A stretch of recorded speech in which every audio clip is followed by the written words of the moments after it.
I can't see y'all because love is blind. I can't see y'all, but I love you. I want you to know that I can't see you, but I love you. Okay. And that is what people who interracially date want us to believe, that love is blind and you can't help who you fall in love with, right? We're all blind. We can't see anything. But we fall in love with these people. That we can't see their color, their height, their weight. That's what people want us to believe. That love is blind. I don't know about you, but ask any blind person, can they see anything? They're going to say no, right? But humans want you to believe that love is absolutely blind and you can't help who you fall in love with. So, on that note, hola, mi gente. Welcome to another episode of On the Block with Jen. It is good to see you. Let's get the business out the way really quickly because it's late and I want to jump into this, okay? I am on the block with Jen on TikTok. I am on the block with Jen on Instagram. I am on the block with Jen at Gmail. If you want to email me, okay, for a collab, for business, if you want to dissect the topic with me, on the block with Jen at Gmail, you can hit me on my Cash App if you're not into doing the super chats. Here it is, scrolling on the bottom, okay? This is not the stock exchange prices. It's not just scrolling for shits and giggles. It is so you could buy me a smoothie at On the Block with Jen, Cash App On the Block with Jen, unless you just want to hit me in the super chat. I will take that too. Like I say, mama got to keep the lights on just like any church.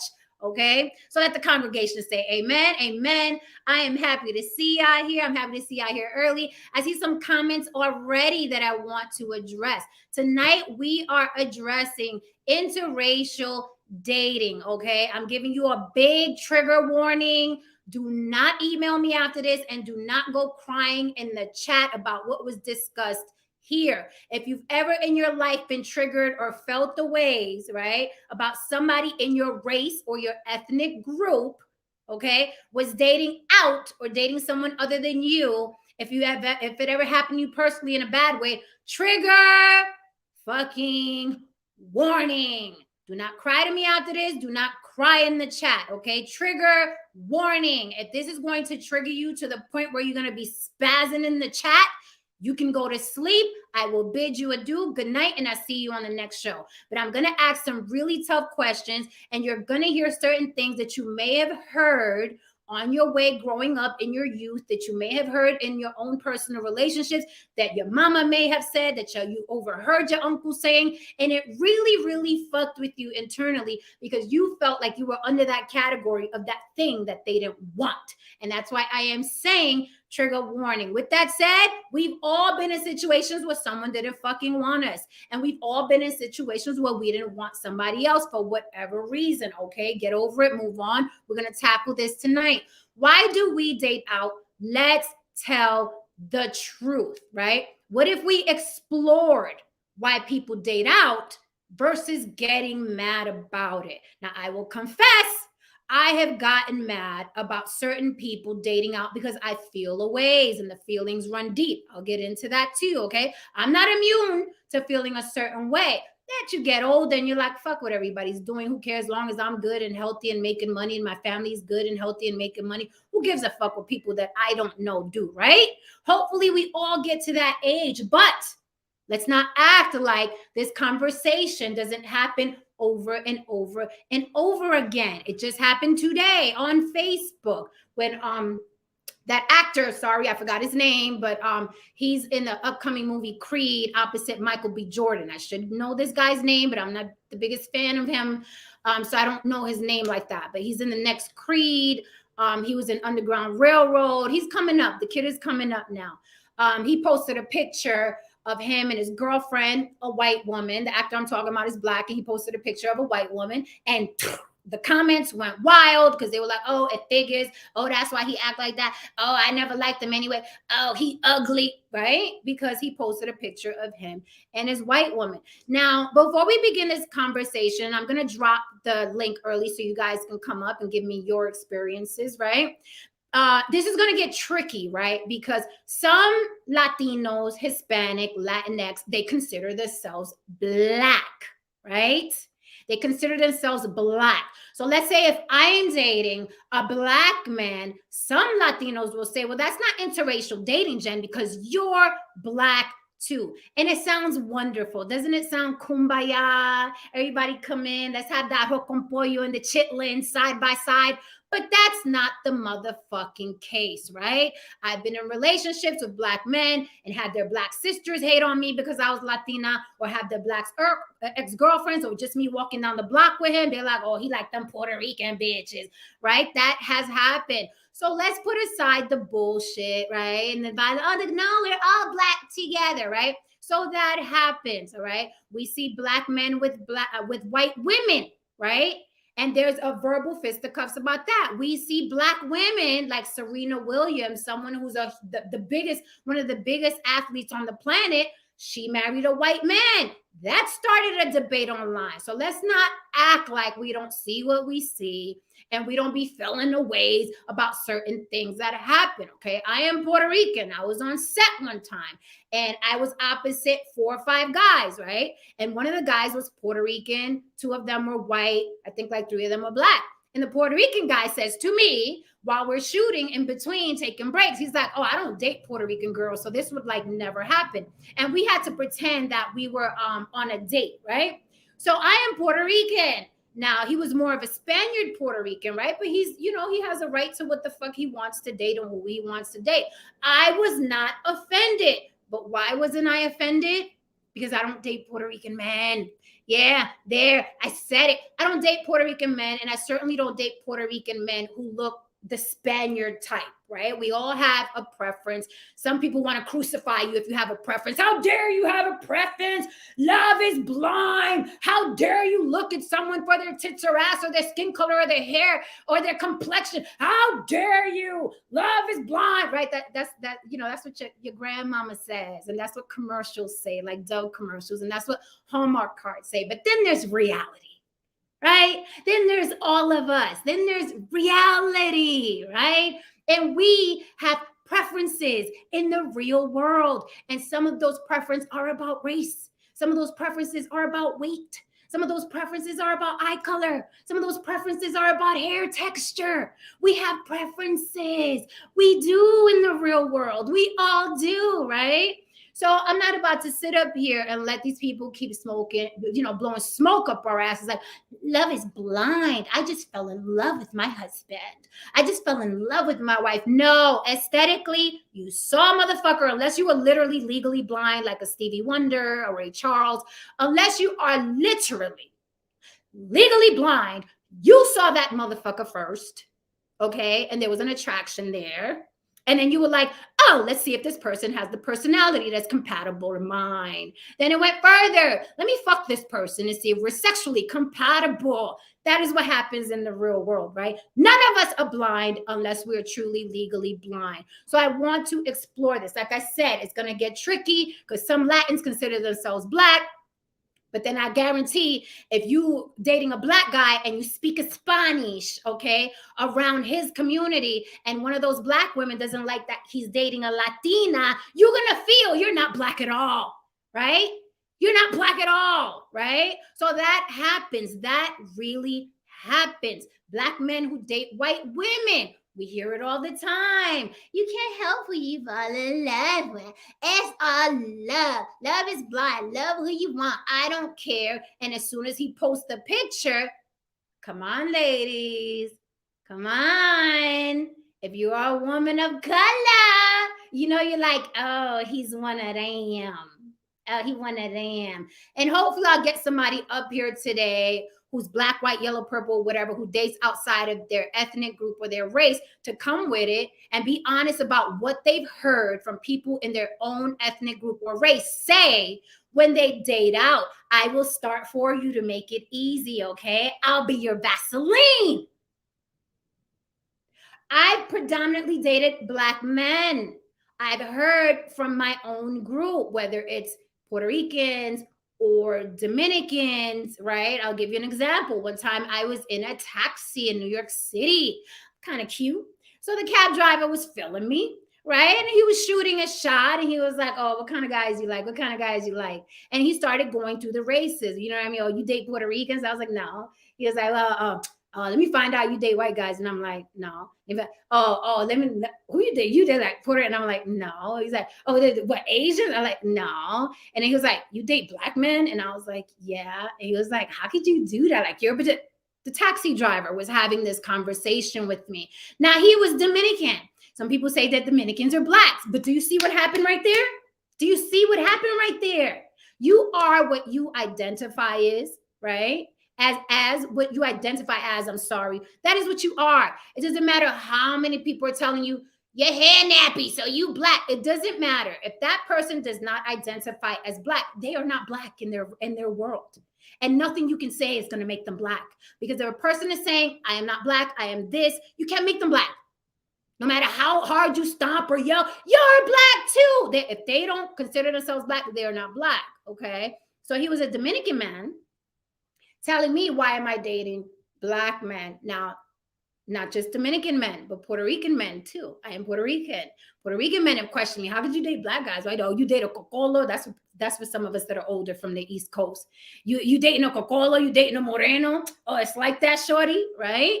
We hear it all the time. So I have heard it. I've also been on the opposite end where I've been walking with my black boyfriend and we get the little looks, right? We get the little looks. And I'm like, wait a minute. Why are they looking at me that way? I thought all Latins were black too, right? So you see what happens?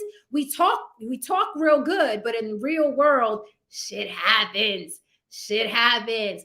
So tonight, I was wondering if we could put a positive spin on this and explore, take the charge out of it, take being mad out of it. Because I've felt a certain way because I date, like I said, predominantly black men. So when I see a black man with anything other than a woman of color, like I don't care. Let's say a black guy is dating a Filipino woman or a black woman or even Asian. I'll even give the pass to Asian, right? Or Asian woman.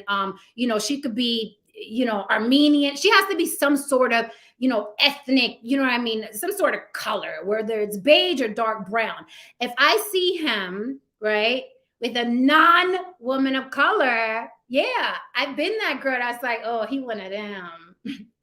He into the white girls. I see you, boo. Okay, good luck with that, you fucking bed wench, you traitor, right? I've gone through that. We've gone through that. This shit is real, right? I'm giving you the real. Where other YouTube channels are blowing smoke up, yes, I'm giving you the real. I've been through that. I have felt it.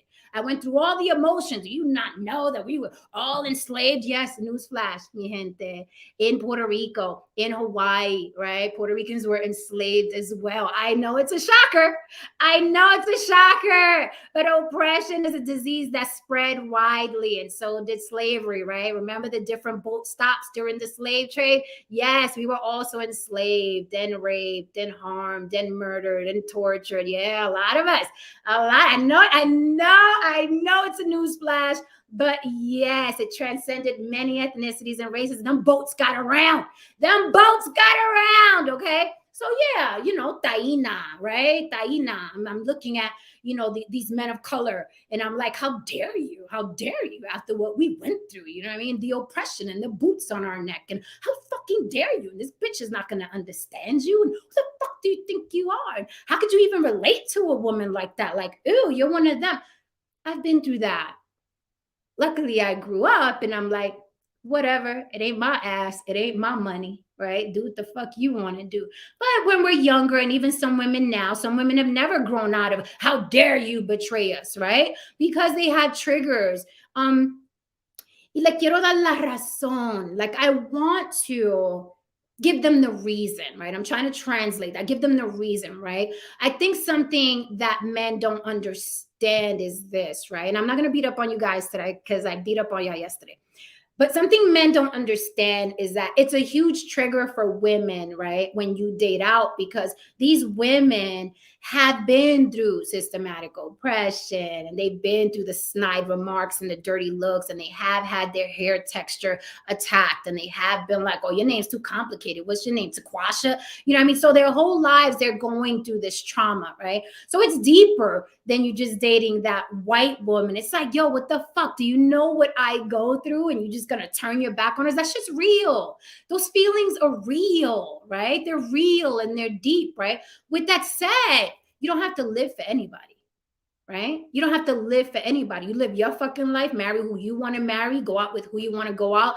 That person's trauma is not your responsibility. I'm gonna say that again for everybody with clean ears tonight. Another person's trauma is not your responsibility unless that is your child. And it's pretty much your fucking responsibility. But even then, when the child becomes an adult, you have to let that shit go and go on with your fucking life, right?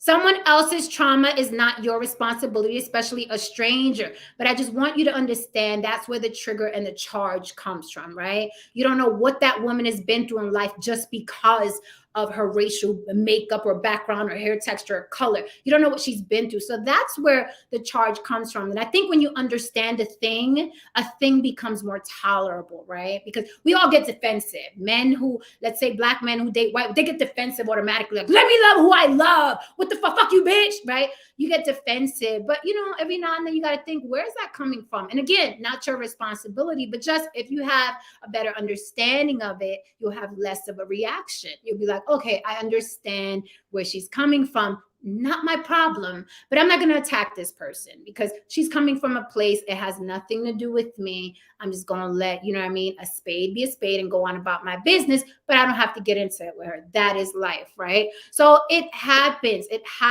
But I want to explore why people date out. And again, it's going to get tricky because some people say everybody on the planet is black.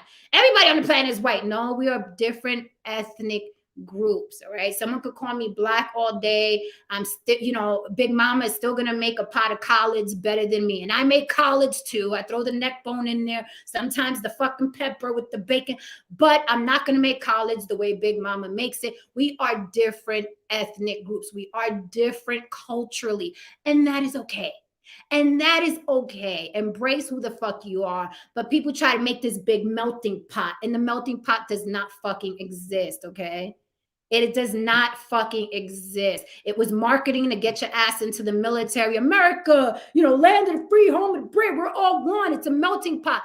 It's not a fucking melting pot. People stick true to their ethnicity and their culture, no matter where they fucking move. That's why you find Little Italy, you know, Jamaica, Queens, you know, places like that. Washington Heights. Everybody's tribe is usually, you know what I mean, stuck to their own tribe. Every now and then, people find each other, but for the most part, everybody's tribe. Italians are making pasta on the weekend. Puerto Ricans are making arroz con pollo. You know what I'm saying? We got the blacks making, you know, fried chicken. Everybody's doing their own fucking thing. Let's not fucking pretend that we're all kumbaya because we the fuck are not. That's why a black actor can post a photo of him and his girlfriend, his white girlfriend, and you still see 500 comments tearing his ass to shreds. So with that said, I'm going to drop the link and I want to talk about this in a positive way. We can make it positive. I promise you we can. We can make it positive. Okay, stay with me. Trigger warning once again. I want to hear why people dated out, right? It is normal that you grow up around family members. And I'll tell you why I date out as well. I'll tell you, I'm keeping it 100. You know, you grow up in your family around your uncles, brothers, sisters, mothers, daddy, you know what I mean? And it's like, it's natural for you to grow up and then stick to that, right? Some people are super strict and they still have arranged marriages like in Pakistan. You better not date out, right? But you know, that's the natural order of things. You grow up in a black family, white family, yellow family, and then you grow up and then you marry a person of that race, of that ethnic makeup. That's how it is, right? But every now and then you're like, what's up with that blonde hair and them blue eyes? What's going on? Not me, I'm saying people. What's up with that blonde hair and blue eyes? Yeah, what's good? What's popping over there, right? Then you go see what's popping over there. Then you fall in love and then you get married. But it wasn't blind. It wasn't blind. And if y'all gonna come up here to this panel and talk about I couldn't help it, I tripped over my wife and I'm mad. I tripped over my husband and I'm no, the fuck you didn't. You saw the motherfucker and said, I wonder what that mouth do. And then you found out. Okay? Then you found out. Unless you're Stevie Wonder, you saw that person across the fucking way. So, before I let people up, I want to make it clear. Very, very crystal fucking clear. This is for people who want to learn or improve if they still want a specific group of men or women. Listen to what I just fucking said, because I know right now I have 20 eyes on me saying, I don't give a fuck who dates out. I get it. I love you, bro. I love you, sis. I am happy for you. I am happy that you are that strong and that fucking detached from what the fuck people do. Great. But this stream is specifically for people who still give a fuck, who still wonder why people date out of their race and their ethnicity, who are curious, what is it that man gets from that racial group or that ethnicity? What is it that woman gets from that race or that ethnic groups, okay? I'm talking to y'all, and then the other people that are just curious, and then the other people who are just hanging out. I love y'all. I love y'all being here. Hola, hola. But I want to. That's why I want to reach tonight. People that may be able to learn. Why is this person always dating that race? Why is this person always dating that look? What is that? What is it that person provides? How can I fit that? If you still want that thing. That is who I'm talking to. And that's why I'm said, what if we explore, like my thumbnail said, what if we explore dating out versus getting mad about it, right? I'm about resolve. We're always talking about resolve on YouTube. What are the resolutions? What's the resolve? Well, if you're a person that still wants to date that race, some people don't give a fuck. If you're a person that still wants to date that race, maybe you'll learn something tonight. Maybe somebody will come up on the panel and will say, I date out because of X, Y, and Z. I get from this ethnicity or this racial group X, Y, and Z. And if you still want that guy or that girl, maybe you'll hear something and be like, oh, okay, I can curb that. I can improve that. I can be that. So I'm more attractive to that type of race or person. That's why I'm doing this. You don't have to hit me and tell me you don't give a fuck who dates who. I got you. I got you. I got you, badass. I got you, right? Not talking to y'all. That is wonderful, a wonderful place to be. Talking to other people who are curious about why people really, truly date out. And I'm hoping the people that come up tonight are fucking honest. I hope they're honest. Don't come up here talking about love is blind and you tripped over a dick. Please don't do that. Just keep it real tonight. Okay, let's keep it 100.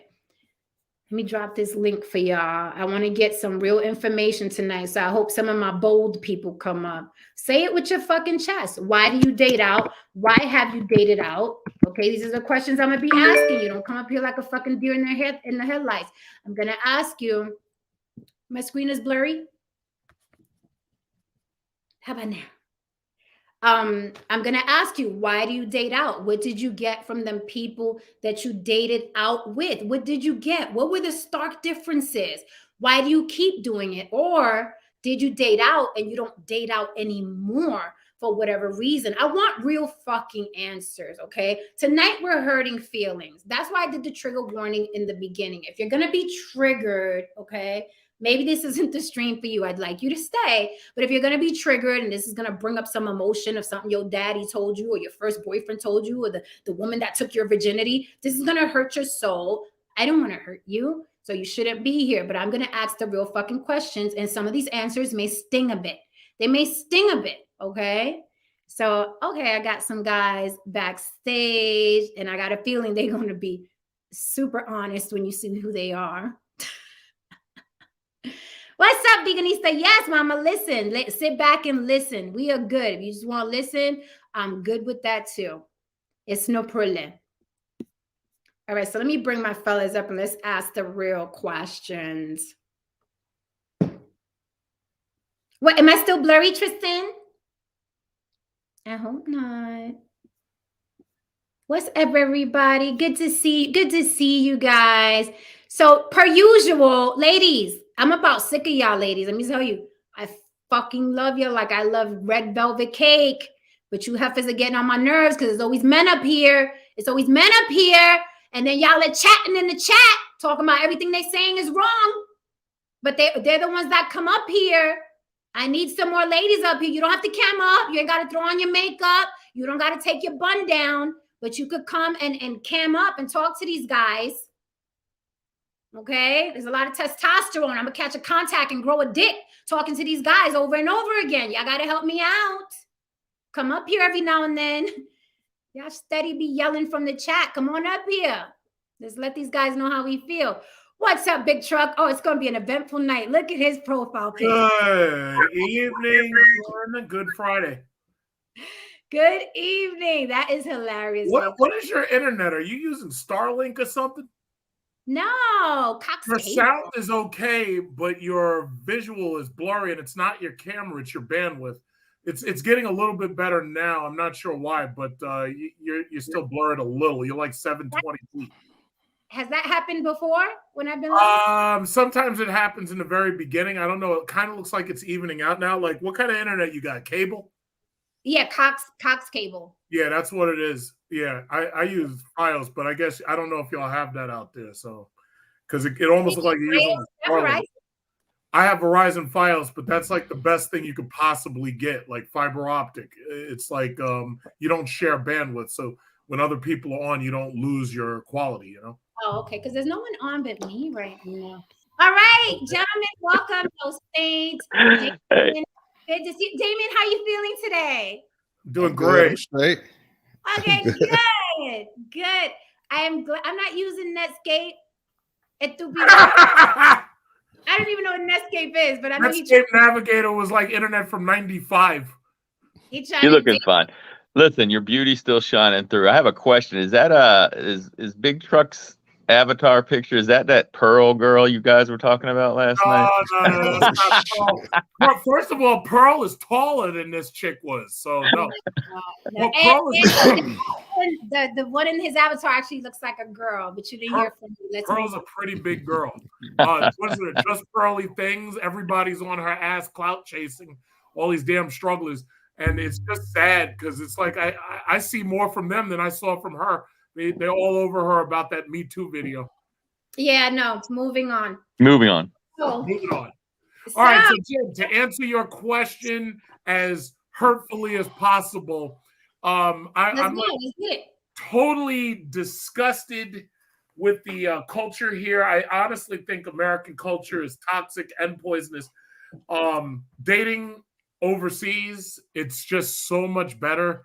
And I'm not just talking about I'm not talking about like poor women. I'm talking about even if you're dating women from other countries, they tend to just be nicer. They tend to be more receptive of your presence. They tend to be friendlier. And now you were talking about the shade that you were getting when you were walking with your black boyfriend. Let me tell you something. Ain't nothing comes close to the shade you get if you bring a white woman into an all-black church like me. And when you bring it in there, you can just hear the and like look at her hair, she ain't got no damn and oh, that skinny ass rail ass bitch, and oh my God, you can hear that from the back of the pulpit. You can hear it all. The choir's talking about you. And the thing about it is, I just didn't care. It's like, yo, listen, I bring them to church. I brought Asian, I brought white. I had them angry. Mama didn't like it. I had my daddy crying. Oh, but I thought you were gonna get a wife like your mama and all this shit. And I'm like, nah, Dad, you don't understand. These women are horrible now, and that's just what it is. So my thing is, as far like the term for this is exogaming. That's when you date outside the race. Exogaming, right? Mm-hmm. I personally like it because it gives me new perspectives. For one, it's like I just feel better about dating like not just certain races, but certain cultures. It's like just certain cultures. The women are just so much nicer. They take care of you. They do things you don't even expect them to do. They cook well. They're just friendlier. And that's pretty much what this passport bros thing is basically coming to. So let me ask you this. Aside from, because I don't want to dive too deep into the passport bros. Been there, done that. Okay. I understand. I really want to get into, are you specifically talking about other countries versus American women in general, or is it a race ethnicity thing? That's what I want to get down to, the nitty gritty. Is it a race and ethnicity thing? Would you date a black woman in Colombia, but just not a black woman in America, or you just not dating black women, period? Well, no, first of all, not even about black American women, but American women in Okay, so you're saying it's a country thing. Okay. So no, but see, the thing about it is race also plays a slight part in it, because the thing about it is, race and how these women have grown up has influenced their self-esteem to some extent. Like for instance, like if some of these dudes, when they date Brazilian women, it's like they're looking for, some of them are just specifically looking for Morena, and some of them are looking for Blanca, but they tend not to mix and match.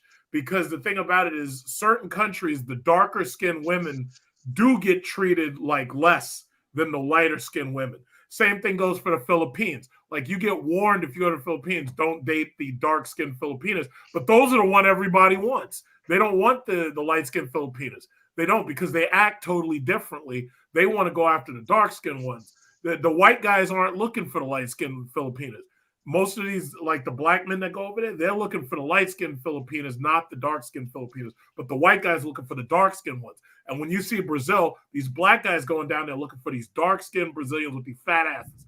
And they're also looking for, the white guys are looking for the dark ones too. And it just changes the way they act. Let me ask you this before I pass the mic, because I want to get to all the guys and I know it's late. Sure. Let me ask you this. Is there anything specifically physically, whether it's how the pussy feels? I don't have a penis, so I do not know. Whether how the pussy feels, whether how the tits sit, the waist, the ass, the hair texture, the eyebrows, the mouth, the lips, the accent. What is it that turns you on more than, let's say, American women? I know the attitude. But is there something physically? I'll just personally say it like this. I do like Asian and white women to some extent, because they tend to be physically smaller. And you mentioned how the pussy feels. I'll tell you, my chick is tighter than my CPA's wallet, and he don't spend. So I'm just thinking, and I don't know if all men have that same experience, but again, it's not just the sex; it's how you're treated with her, by her, and around her. Like, it's just the total difference. It's like a total different air of atmosphere. It's a total different atmosphere. So yeah, I can pass the mic. There you go. Okay, thank you for being candid. What else could you be, right, Chuck? Exactly. No Saint. Hola. Hola. Hermosa. Right. You are a white man. Yes. Oh no. Yes. Yeah, I know. Sorry for you, but and you married to a Latina, but you know. I can even go further back than that. I mean, I've dated black women in high school, after high school, and I've also dated white women. So I guess the only things left is Asian, but I don't think I'm gonna get that in my lifetime. So okay, I think we're done. Okay, so do you date white women? I have, not now, but yeah, I have. Not. So have you dated a good, just a rainbow of women, or you specifically find yourself, attracted to women? Okay, so for me, I just noticed in high school, I noticed early on age that I liked women. I didn't really care. I had nothing against people like women with blonde hair, but I was more attracted to women with brunette hair, right? And when I got into high school, I went from a junior high, with maybe, I don't know, 200 people, 300 people, to a high school with like 2,000 people in it. And it was about 50-50, you could say white, almost 50-50, and some Latinos in there as well, but mostly black and white. And that's when I started noticing, I was like, damn, I think I'm attracted to black women, and so I did date black women, some black women in high school. Mm-hmm. Then when I got into the military, I got out to California. I had my first, it was my second serious relationship, my first serious relationship with a white woman. Mm-hmm. But yeah, it was one of those things where it wasn't like, I didn't see. In other words, I didn't go out looking. And originally, it was just something that hit me. I was like, wow, I really am attracted to Black women. You know, which I didn't know when I was in junior high. I didn't realize it as much, I guess. You know. So okay, what about, I'm gonna ask the questions. What Yeah. about, because you're white, the Yeah. natural order of thing is grow up, get a white woman, sail off into the sunset. What differences did you see in Black women where you're like, hold up, I never saw that growing up, or what's that over there? Yeah, what right. over So there for you? and I think this plays out even today.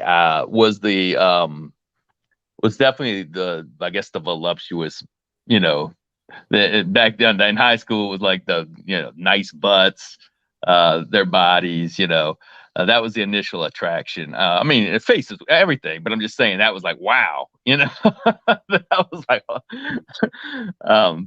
but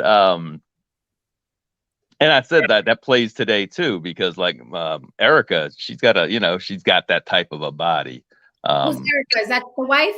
Yeah, it's the wife. Okay. Yeah. Okay. So What's it's Black TV? Go ahead. I'm sorry. Oh, go ahead. Yeah, go ahead. I was shouting out my people. Oh, no. So it was like, yeah. So I mean that, you know, initially. So then my out of high school, I got in a pretty serious relationship with well, we were engaged, to a Black woman, and we were dating about, I don't know, probably, I think we went about 6-7 years, but yeah. So yeah, it was definitely, but you know, unlike Big Truck, I'm going to tell you that there isn't, in my experience, it's individually, as far as like when you talk about sex, it's just individual. To me, it wasn't like one, like you know, they're pretty much all the same feeling. It's just individually, you know, just like probably in your life, you know, you're like, one guy, he can do it, and the other guy just shakes his head or whatever, right? He can just shake his head more than he shakes his hips or whatever you were saying. Not all Black men are well endowed. Sorry. What's that? I said not all Black men are well endowed. Oh, yeah.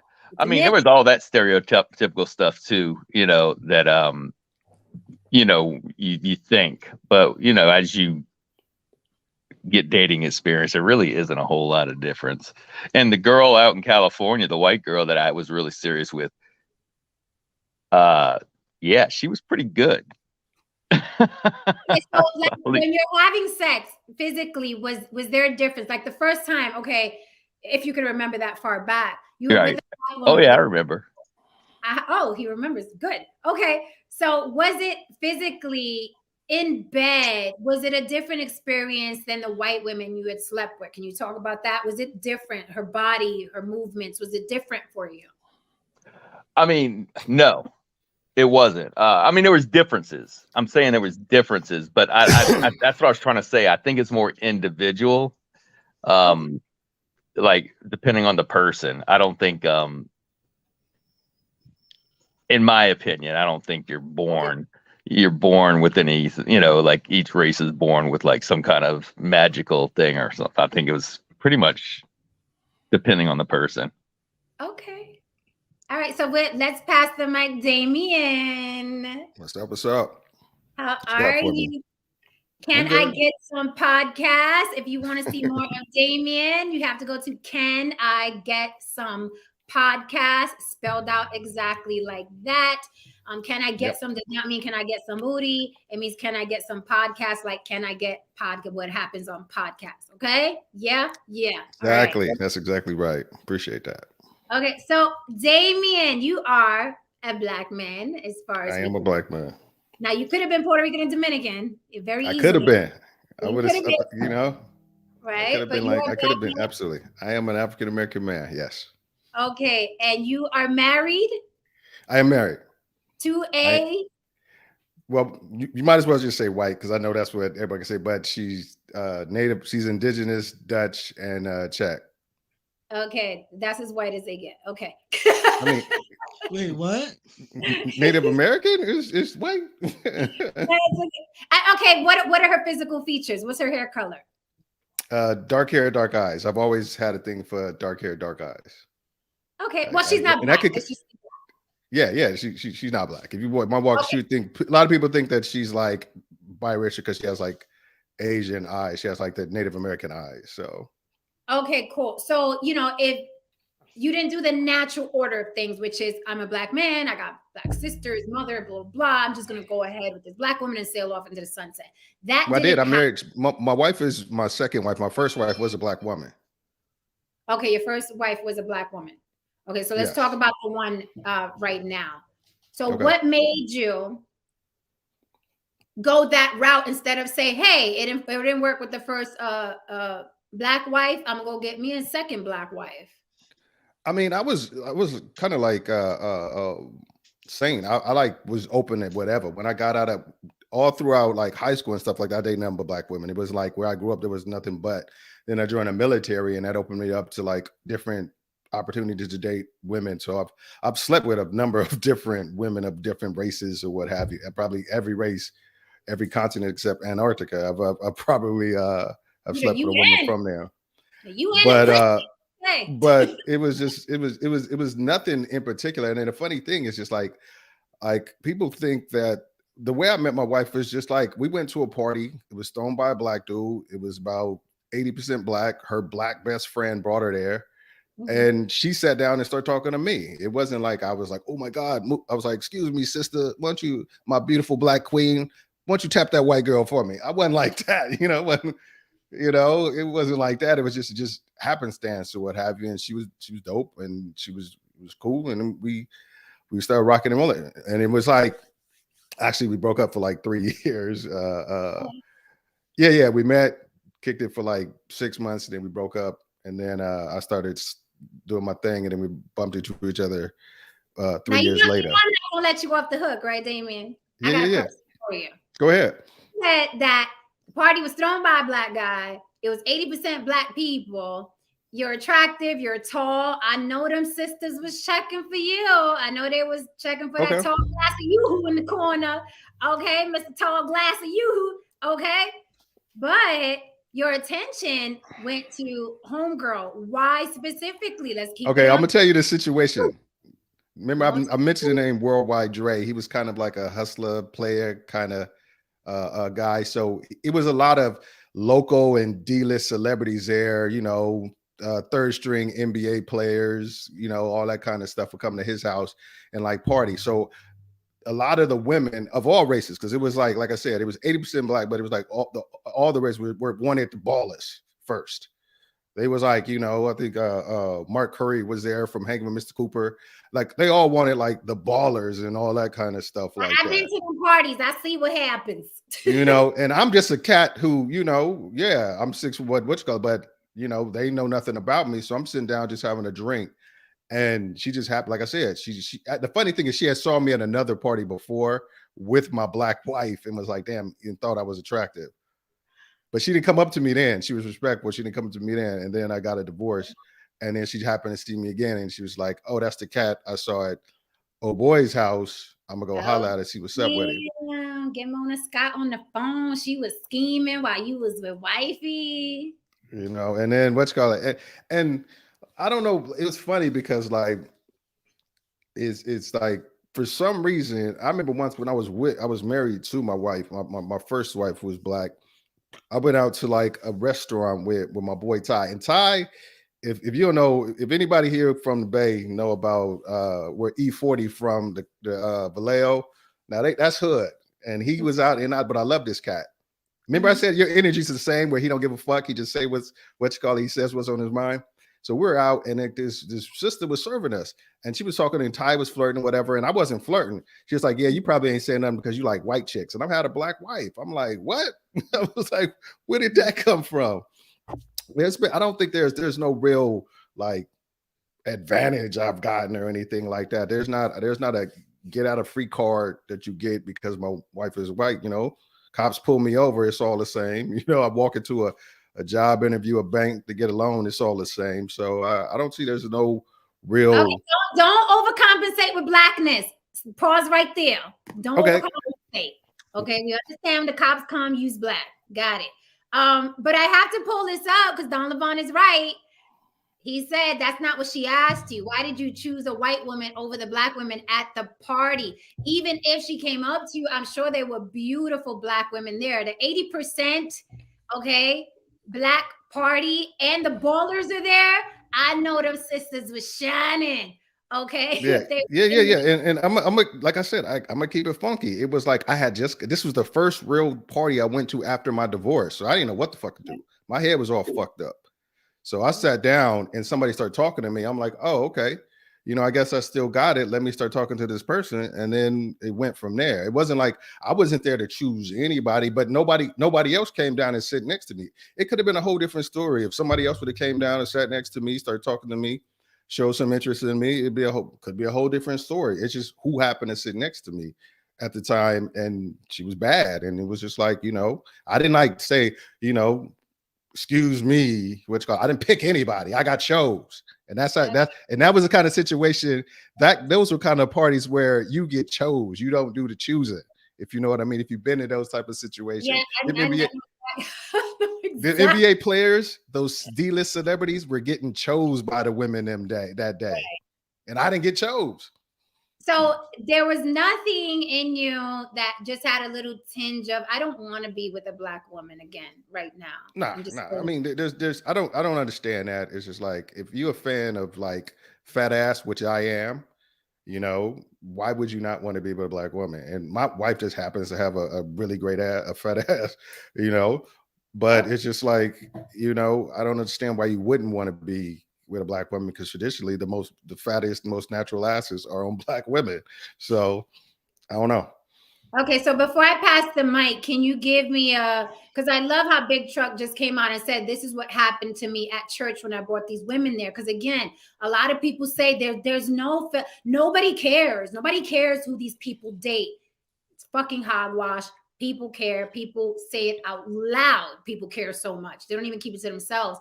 So before I pass the mic, can you tell me an incident or incidents or what usually happens when you're out with your wife? Have you ever felt a ways or like the side eye from black women? Because you are a black man, so the natural order is black woman for a lifetime.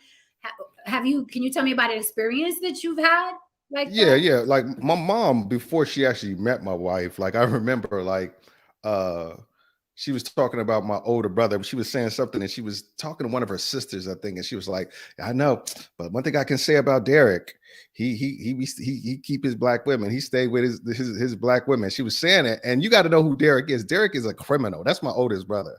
He's an ex-reformed convict who he's the Pookie in the Ray Ray. He is that cat. Hey, Derek. Baby, he's got like baby mamas and all this kind of stuff like that. And I love this cat. Like if somebody hurt Derek, I would, no hesitation, go and do bodily damage to him. But mama gave him more props because he keeps sick on his arm. Yes. And it was like, because it's just, but I know where it's coming from. It's old school Mississippi where that was a no-no, and so it's just like, but it was the simple. I was like, so let me get this straight. I do all the things I do to make to be a stand-up kind of cat. And you gonna be like, oh well, at least your brother, like, they black women. And I was just like, but my first wife was black, and that was until she got to know my wife. And now they talk to her more than I talk to my mama. But it's just like, and there's always gonna be a little bit of some place or something like that. Like I remember on this podcast situation, like I do on my podcast, when I put it out there that my wife wasn't black. Because it all started when I was telling people that I was an atheist. It was like, oh, like, how the sisters loved what you call it. And I was just like, well, my wife ain't black. And they were like, oh my God. And then all of a sudden it was like, oh my God, you look like you the kind of person that fuck with white chicks. And that's the way it is. Oh. So I've gotten the hate on my mama's got over it, but I got hate from the chat ninjas. Absolutely. Listen, I said I'm gonna keep it 100 tonight, right? My grandbaby, right? He's like the first little boy under my care. Of course, I got brothers and uncles or whatever, but the grandbaby is like the first little brown, thing under my care. And I was already thinking, I don't want to bring home no fucking Becky, because I'm letting it be. I don't want to bring no fucking Becky, and I don't trust them bitches, right? I'm already there, and I have to like.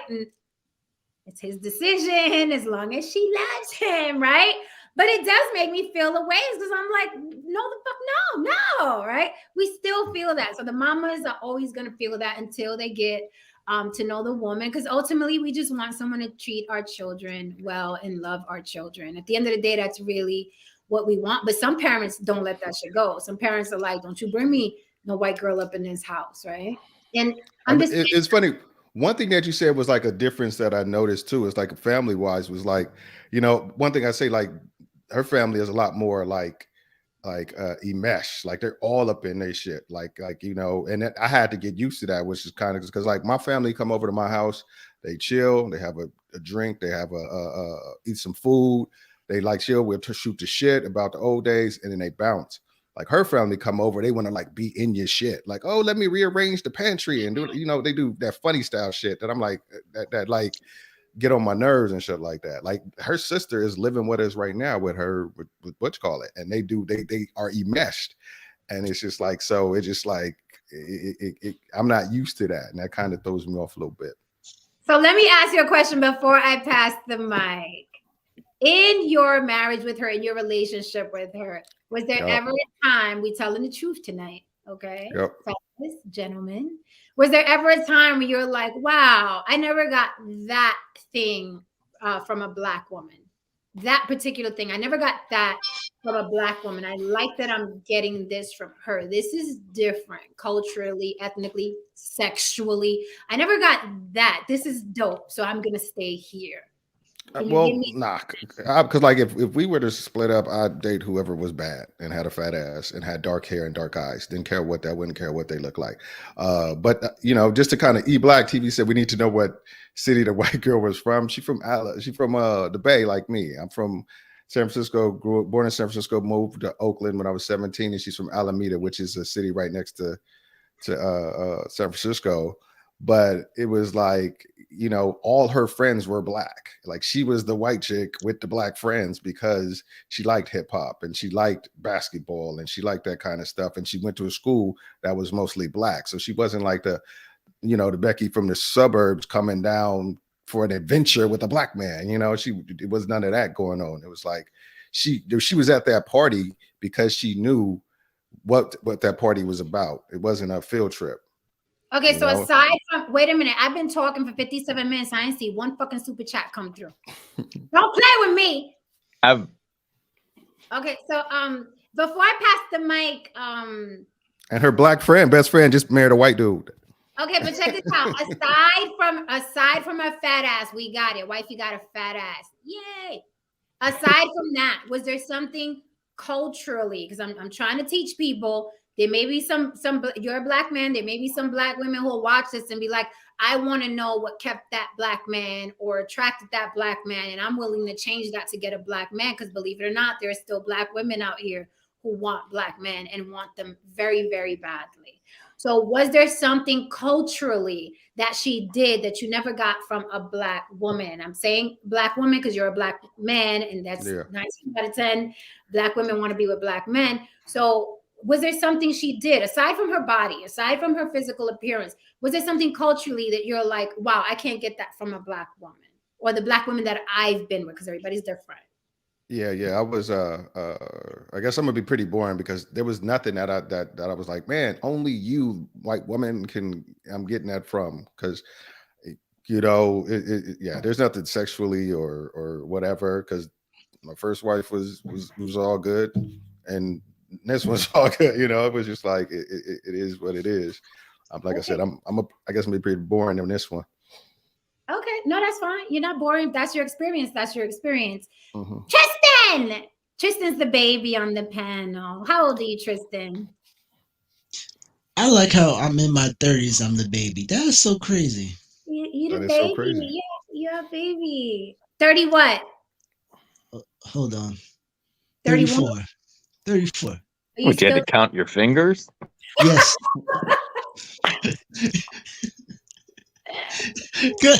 I really had my hands up too. Oh my God. And I really admitted that on air. Black TV says she cut the bread edges off his sandwich. That's what I'm talking about. Serve that man, honey. Tristan, Damien saw her put her hands in that club one night. She says, "Oh, just because I'm white, boop boop." That's what happened. Damien's like, "Oh, and she got hands. Hold up." Kristen, you are a black man. Sadly. Don't say that. Okay, you are a black man. Have you ever dated out of your race? Or first of all, thank you, Don Levon. Well, Somebody supporting keeping the lights on tonight. Don Levon said, and he said like I was sitting around like a girl on prom night. That shows me you've never been in those rooms. You've never been in those rooms, so you don't know how that rocks. So you can say what you want, but like I said, if you don't know, you don't know, man. That's all I gotta say. The game is to be said. If you want to know, the game is to be sold, not told. So. Oh, okay. Shots fired. The bang bang. Pow, pow. Have you dated out of your race or ethnicity? I want y'all to keep it real tonight. We teaching some people who may still want y'all. By y'all, I mean black and white, because we have a white man on the panel. But I Not mean, with a white woman. I mean, yeah, of course. I mean, I am the black guy that has dealt with the racist abuela. Okay. Oh, So you went Latina on them. Well, I'm from Patterson. You know, that's a very dominant Hispanic area. So it was just one of those things where it's like, wasn't really like what do you call it, proximity? That's pretty much what it was. It was like, oh, hey, I like you, you like me. I can walk to your house. And that was about it. I said, and proximity will do it, but I'm not letting you off the hook either, Tristan. There was black women in your proximity as well. Listen, as we all can tell, I don't talk to nobody. I refuse to talk to human beings. You know this for a fact. Who approached me was the Latina. Really? That was what it was. She was like, "Hey, I like you. We're going out." I'm like, "Okay," and you're paying. I'm like, "Okay," and that's how it went. Oh, so are you saying on this Saturday night that black women don't approach you ever? I had to learn how they approach me. I say their approach is different. Give me that. This is what I'm trying to learn. Give me what is different about the approach. They some black women like orbit around you so you can like make the first move. And the ones that have dated me, they were very direct. I feel that's a personal thing. Like that's just my life experience where if you don't say nothing, I'm not gonna do nothing. Like that's how I roll. Like I don't do mixed signals. I don't say, hey, try to how can you say it? Try to figure things. I'm not a mind reader. If you don't tell me, I don't know, and I'm not going to waste my time to figure it out. That's just me, and that's just how it is. All right, so there's a tiny pattern. We just made a tiny pattern because I am Latina, and when who'd have thunk it, right? But I am Latina, and I usually make the first move. So there's a tip right there. Maybe if you're a woman who's interested in a man, maybe you should go about, you know what I mean, asking him out or giving him a compliment. Because I know I'm that way. I'm like that. I want that. I'm gonna go talk to that. I'm not the girl that drops the handkerchief like, oh, can you get that for me? I'm not down like, dang, you got a nice ass. Well, this is what I do, fellas. If you really want to just get a woman, this is the greatest trick I have ever developed, right? You're walking down the street and I say, hey, Jen, you dropped something. She's gonna look. You wait at least 3 seconds while she's looking on the floor. She's like, oh, that smile there that you dropped that. It works every time. You get a laugh, and that's a conversation starter. It works every time. Is that like my shirt is made out of boyfriend material? Is that like what? No, but as you can see, you see how Jen cannot stop smiling off of that comment. I'm a fucking joker. I have a permanent smile. I'm a fucking joker over here. It's 100% effective. It's cutesy. I mean, I'm learning a lot about what's effective. I got the drop the smile, the dab circle. Man, I'm telling you, come out here. You creating Supermen out here. Exactly. No, Okay, no. Kristen. All right. So we can't say this though. We can't say this. Like maybe you didn't watch the monologue page, Joshi, but you can't say this is a lie. The reason why you can't say this is a lie for anybody on the panel is because a person's experience is their experience. So you can't tell anybody that, well, this is a lie. It's not a lie if it's somebody's experience. Maybe you missed that. But those are people who have no personality, right? Jen, I've shown you the screenshots. Mhm. Jokes will get you far. Jokes will get you far in life. I think he's right on that. Yeah. You gotta tell me I dated a comedian. Man, one of the baddest chicks when I was in the Air Force was with this ugly dude, and I was like, "Why?" She was like, "He laughed the panties up off me. That's what he did." Exactly. I will laugh you out your drawers. Listen. There is nothing I cannot do. All right. Everybody said, "Oh, you can't get Oprah." Give me 5 seconds. Okay, so look, you dated Black women before that Latina you're talking about, right? Actually, no. That the last chick after what? When we say date, what do you mean date? What's the Okay, have qualification you as a ever girlfriend? dated Black women? Date, like just date, not married. Like, Anything under married. You're oh, smashing, you're eating Chinese food together, you're going oh, to okay. Then I the would say maybe 3 out of 3 Black women. Okay, 3 Black women. Well, But and Wait. you know, Tristan is young. He's hey, Yana For 34 with 3? I'm not judging anything. I'm just no. You said out of how many though? I can only count 3 off the back of my He hand. didn't say how many he smashed. He said dated. Okay. Yeah. Okay. So, Okay. so Well, Jen, we can say this. You saw my ex's daughter's messages. yes. You clearly know. Yes. You clearly know there are Tristan, issues quite there. the superstar off the panel. So Tristan, in comparison, right? Because there's a difference. We have to talk about the it seems like Big Chuck is the only one that's like, I'ma fucking say it. The difference. Did you see a difference for you're a Black man? The normal order was supposed to be Black man gets Black woman, they sail off into the sunset. Was there a difference culturally, physically? Was there a difference? Like when you dated Black women, then you dated the Latinas, where you're like, oh, this is different. The black cat was warmer. Oh my god. Yeah. I was sitting there like this. I'm like, what do you got to say about No Saint? You agree? Yeah. Listen. I'm just saying, it was just like, oh, this feels like putting bread in the oven. I'm like, did she just come from basketball practice? Like she's running hot right now. Wow. Hey, I said I was going to ask the questions. So, okay, Jen. what other than the cat was warmer? What were other differences where you were like, because are you still dating both, or are you just like mostly Latinas now? I date whoever likes me at this point because I've had my fair share. So that's pretty much where I'm at. I think one thing when you're younger, my father said, just do what you can. Just make sure you'll come back with a kid. That was it.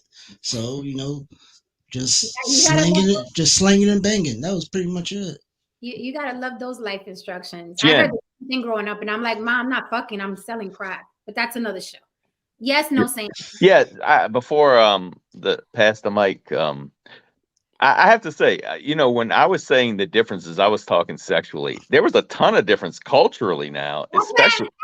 Pero coño, no saying. That's what I'm asking. Yeah, I mean, of course, there was you're talking about I'm married to someone from Colombia, and believe it or not, that's something.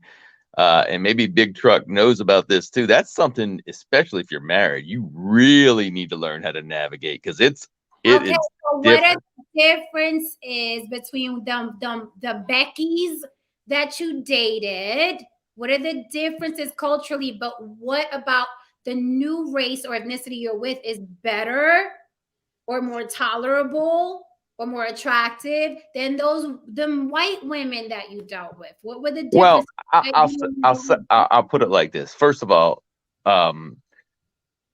Yeah, there's a ton of difference culturally when you talk about people, you know, for instance, she wanted to do all those things, and I think because she grew up in a culture that it's machismo and the one things. all the taking care of the man. I mean, she enjoyed that stuff, you know, cooking the food, cleaning the house. I mean, it was almost like a thing of honor, you know, like, and she would ask me when I come home, what do you think of the house, you know, and things like that. And I think it was because she grew up in a culture. Now this is 20 years later. She still likes a clean house, but now she wants help. So it doesn't last, right? But for what's that? Long time. It lasted a good long time. Oh, it lasted it lasted a good long time. Yeah. But yeah, you know, the food, obviously there's difference in food, there's difference in and to navigate through that, it's not always positive. So I mean, not saying it's negative, but it's sometimes it's like I'm saying something, she's hearing something else, or she's saying something, or she'll tell me what I'm thinking. I'm like, that's no, that's not what I meant. And you know, but in her mind, I meant this. So there's a lot of that goes on. And I'm trying to think now, you know, I mean, and also you got to think of this. So it's cultural differences from different countries. When I dated the main white girl I dated out in California, there was a difference there too. I'm from New Orleans, and she was from California, and there was a cultural difference there as well. We're a lot more we're laid back here. California girls, you know, not all, tend to be a little faster. What's faster mean?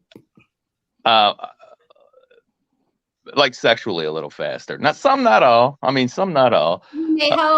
They hoes out. No, I'm not saying that. I'll give you an example. I came from when I grew up, like, I never talked about sex in front of my parents. I go to her house and her mom, they're talking about the other sister's husband not being able to fill up the sister's vagina, and you know that's why she's queefing and stuff. And I'm just like, I'm laughing, but I'm like, holy smokes, where am I at? Because this never will be spoken about at my house, you know, in front of my parents. You know what I mean?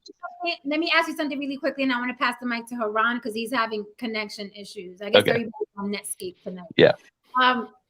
No thing. So you're saying that culturally differently, you feel like your wife wanted to, it was honorable to her to clean and cook and be doting and catering more than the white people. Like the white women, like that's not my priority. Oh, that could be country. Like Big Truck always said, you know, the women in those other countries, they know how to treat a man and they don't have any rights and all that kind of like that.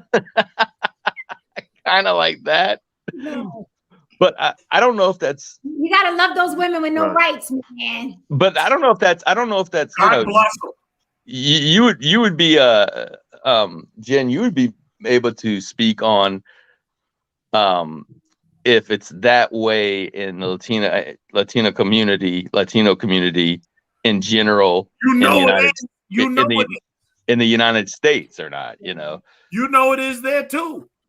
Yeah, it's you know, even though we're American women, the way we're raised, I've spoke about it before, very subservient to the men, very subservient.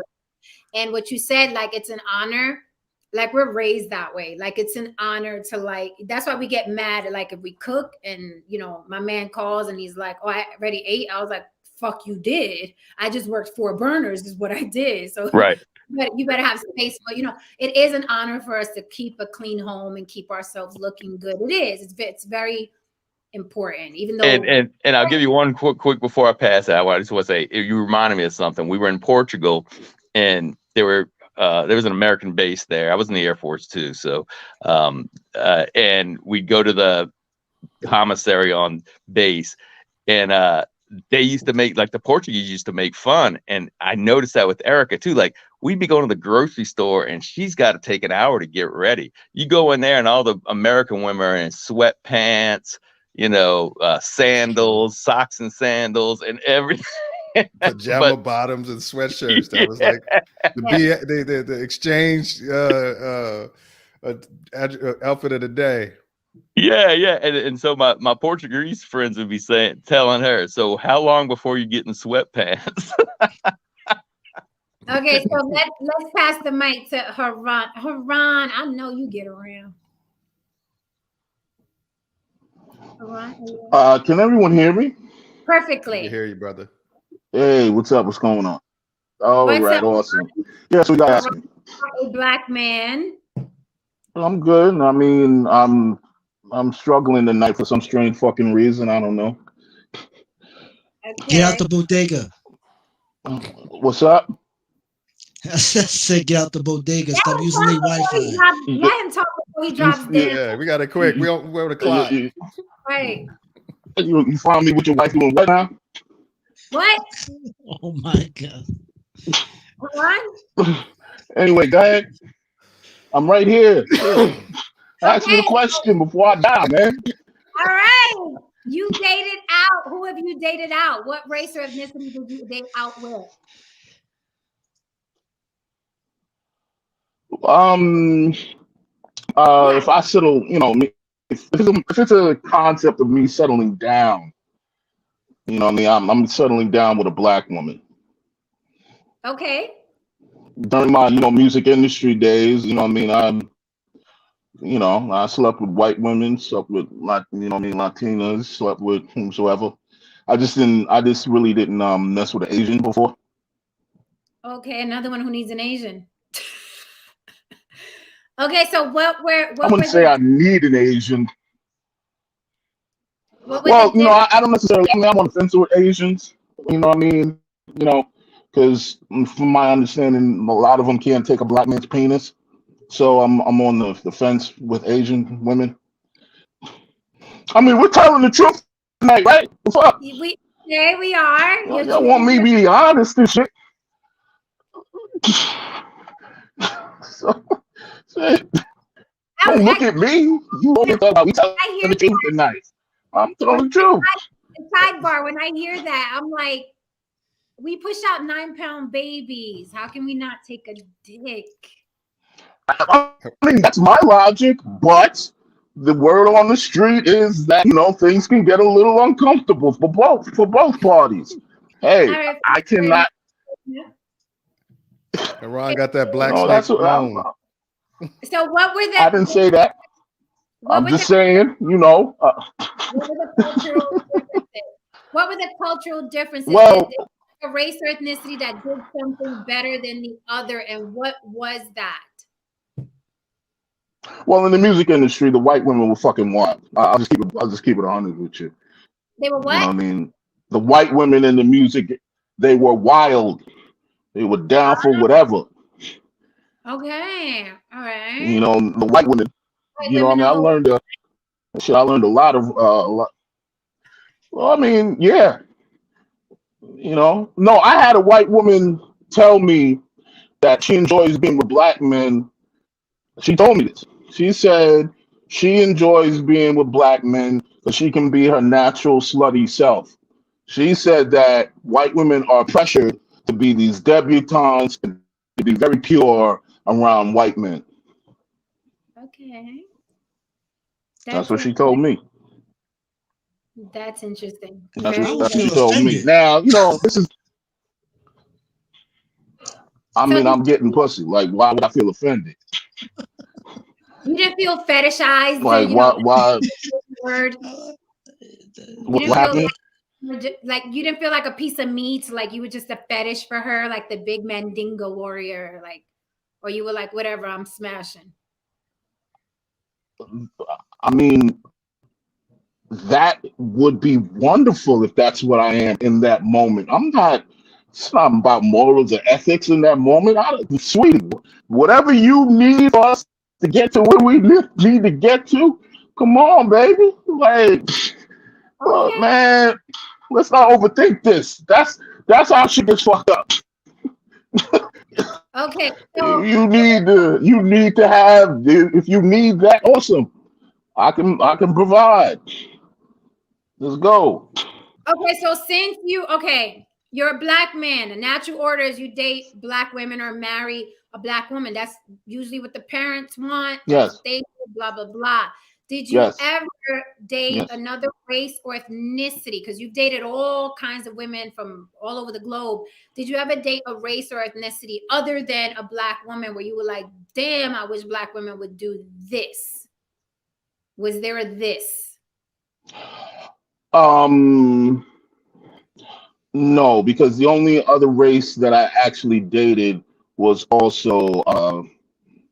Latinas. I'm also a West Indian American. So West Indian women, Caribbean women, period, tend to be catering and submissive and so on and so forth. So I can't sit here and say that, I had issues with, the Black women that I dated. I did, and if she was an American woman and she had all those qualities that I'm used to, she would most likely, often, it was a woman from down south. Like Mhm. Southern women tend to be, also very catering and submissive and so on. Okay. Don Levant says, white women are the easiest race to date, exclamation point, exclamation point. They are aggressive as fuck. Exclamation points the sequel. There's nothing more aggressive than a Latino than a Latina. I'm sorry, I don't agree with that one. There's not Listen, one species on this earth that's more aggressive than a No, Latino. nah. You know what it is? You know what it is? I mean, when you're from New York, you have a very different concept of what aggressive is. See, aggressive to us is like, as long as someone is not coming at you with a weapon, they're not really being aggressive. They could just be, talking really loudly or whatever, and so on and so forth. But if it seems like a person is trying to do physical harm to you, then in my mind, that's like, oh wow, man, she's a little aggressive. Now, this is not to say that Latina women don't come at you with weapons. I'm not saying that. But, overall, I wouldn't necessarily call them, overly aggressive or violent or whatever. They're actually very sweet. Actually, very No, sweet no, women. they are sweet, but they have this streak where when they go off, they put their hands on you. And one thing I do is I like it rough. If you slap me, I'm gonna sit there and say, "Do it again." And so, Okay, now you're sharing. You sound like you're sharing. I've never been accosted by a Latina, and listen, listen, I've never listen, enjoyed it. I've never been into that. That's listen. your thing. That's your thing. Getting slapped around Listen, by a woman. listen. If the high knee boots look right on her, I'm going to say step on me. Okay, that's how it's just gonna go. So let me ask you a That, question, brother. Let me ask you a question, brother. Straight up and down. You into dominatrixes and shit like that? no, Would you be because I'm open afraid. to that? I Because mean, I can make a phone call for you. I gotta be able to trust Hey, you. I gotta I gotta know leave, that you're not gonna rob me. leave Like our Oh, baby no, no, no, no, alone. no, no, no, no, no. Where is this No, no, going? no, that's my boy. Oh, no, that's my boy. I mean, like, because this is like the third or fourth time he says he likes getting slapped around by chicks. So I'm like, hey, listen, man, listen. do you got an itch that you need to scratch? Haran. I did find Yes. this interesting when you said West Indian women were submissive. Cece says West Indian women here are not submissive. I found that surprising too because all the West Indian Yes, women I were around yes. in New York, they were like "bamba clotted pussy boy" and "suck your mother." So, what West Indian woman are you talking about? I've never seen They, them The submissive. ones in their country. Jamaican women. Jamaican women. Jamaican. Jamaican women. Now, Jen, you No, got to remember, Jen, the ones no, in no, their no, no, no, no. no. countries is I've never patriarchy. had these issues. I have to agree with I've Haran on this. I've You never you have had any of these issues. Who are you? What problems are you people having? I've never had these problems. I don't know what you're yeah. talking about. This has to be an American thing because I'm Trinidadian, so I know for Right. a fact. Like the island women are raised to look at men. If she is not submissive to you, to her you're not a man. That's pretty much what You it is. exactly. That's exactly what it is. Like, honestly, here's the flip side of it. A lot of what's considered toxic masculinity in American culture and considered, you know what I mean, like men should be a lot more, in touch with their emotions and shit like that. West Indian women ain't into that. They'll call you a bitch. Like if Yeah, you're they do like, that if you here. like, They don't do that in you their know what I'm country. saying, man? Yes, they do. No, Yes, they they don't. do. Country, no, Yes, they do. I'm a Jamaican person. I do. Where are you from? Did you live in Jamaica? Well, no, I have a Have better you ever question. lived in Where are you right Jamaica? now? Are you using Have you, sir? Sir, no, zero have buffalo? you ever lived in Jamaica, sir? Dude, you're clicking. Have you ever lived in Jamaica, sir? We're losing you. Have you ever lived in Jamaica? All I'm hearing is clicking. He You said, can "Have you hear ever him. lived in He Jamaica?" hear him. He hear him. We can all hear him. Okay. I know he hears me. Huh? Okay. So Now he's on delay. okay. Best sex you ever had was with what race or ethnicity? Asian. I know the married guys got to say who they're with now, unless they're bold enough to say different. But what race or ethnicity was the best sex you ever had? Think back, guys. That woman Asian. that curled your toes and fucked you up. You were seeing her in your soup and in your sandwich, and you were taking a shower and touching yourself to that woman. What race or ethnicity was that woman? Big truck for you. Who was it? Asian. Asian. What kind of Asian? Filipino. Filipina. No saint? Yeah, you put me Don't say she right there, ain't she? No. Like, you trying to get Luckily me she's killed not right over here. here. Luckily she's not right here. Let me say You trying this. to get me Let's killed talk off the hook a little bit. Let me say this. 9 times out of 10, you don't marry the best sex you ever had. You know it, I know it. Yeah. 9 times out of 10, that's not the case. You marry the So woman. I'm gonna be honest. I'm gonna be honest. Sexually, as far as straight sex, my wife for sure. But the best blowjob I've ever got was from a white girl. Okay, we're getting somewhere. What made that blowjob the best you've experienced? Let's teach people tonight. What made that blowjob the best you've experienced? What was different about it? What did she do? Well, it'd be great to try to explain to you. I don't know what she did. I just know she did it well. And I don't, but no, definitely. I wasn't expecting her to swallow, and I tried to warn her, and that she went for it. So, yeah, she was, and that was that girl out in California I was telling you. But all around, it was just, I don't know, maybe because she really enjoyed doing it. Who knows? Maybe she enjoyed doing it and other women didn't. I don't know, but some it's weird because you think it would just be a natural like a woman. I understand a guy not necessarily being good at going down on a woman, but you would think a woman going down on a guy, it's kind of elementary, but it's not. I mean, I've had some really. That's just an art. That is an art, honey. But it is. Absolutely, it is, because I learned, early on, you learn like, oh, that's okay. It's better than not having it, but it wasn't what I expected. How dare you? Okay, so Cali girl got it. She was ladies. She was into it. It seemed like she wanted to be there, and she swallowed. Right? I don't recommend Every time. Swallow all the jizz that you come across. Just for the record, ladies, you didn't hear that. I tried to drink pineapple after that. They say that works, but I don't know. Candy bars. Anyway, moving on. Damien. Yeah. No, like to jump on the no saint line.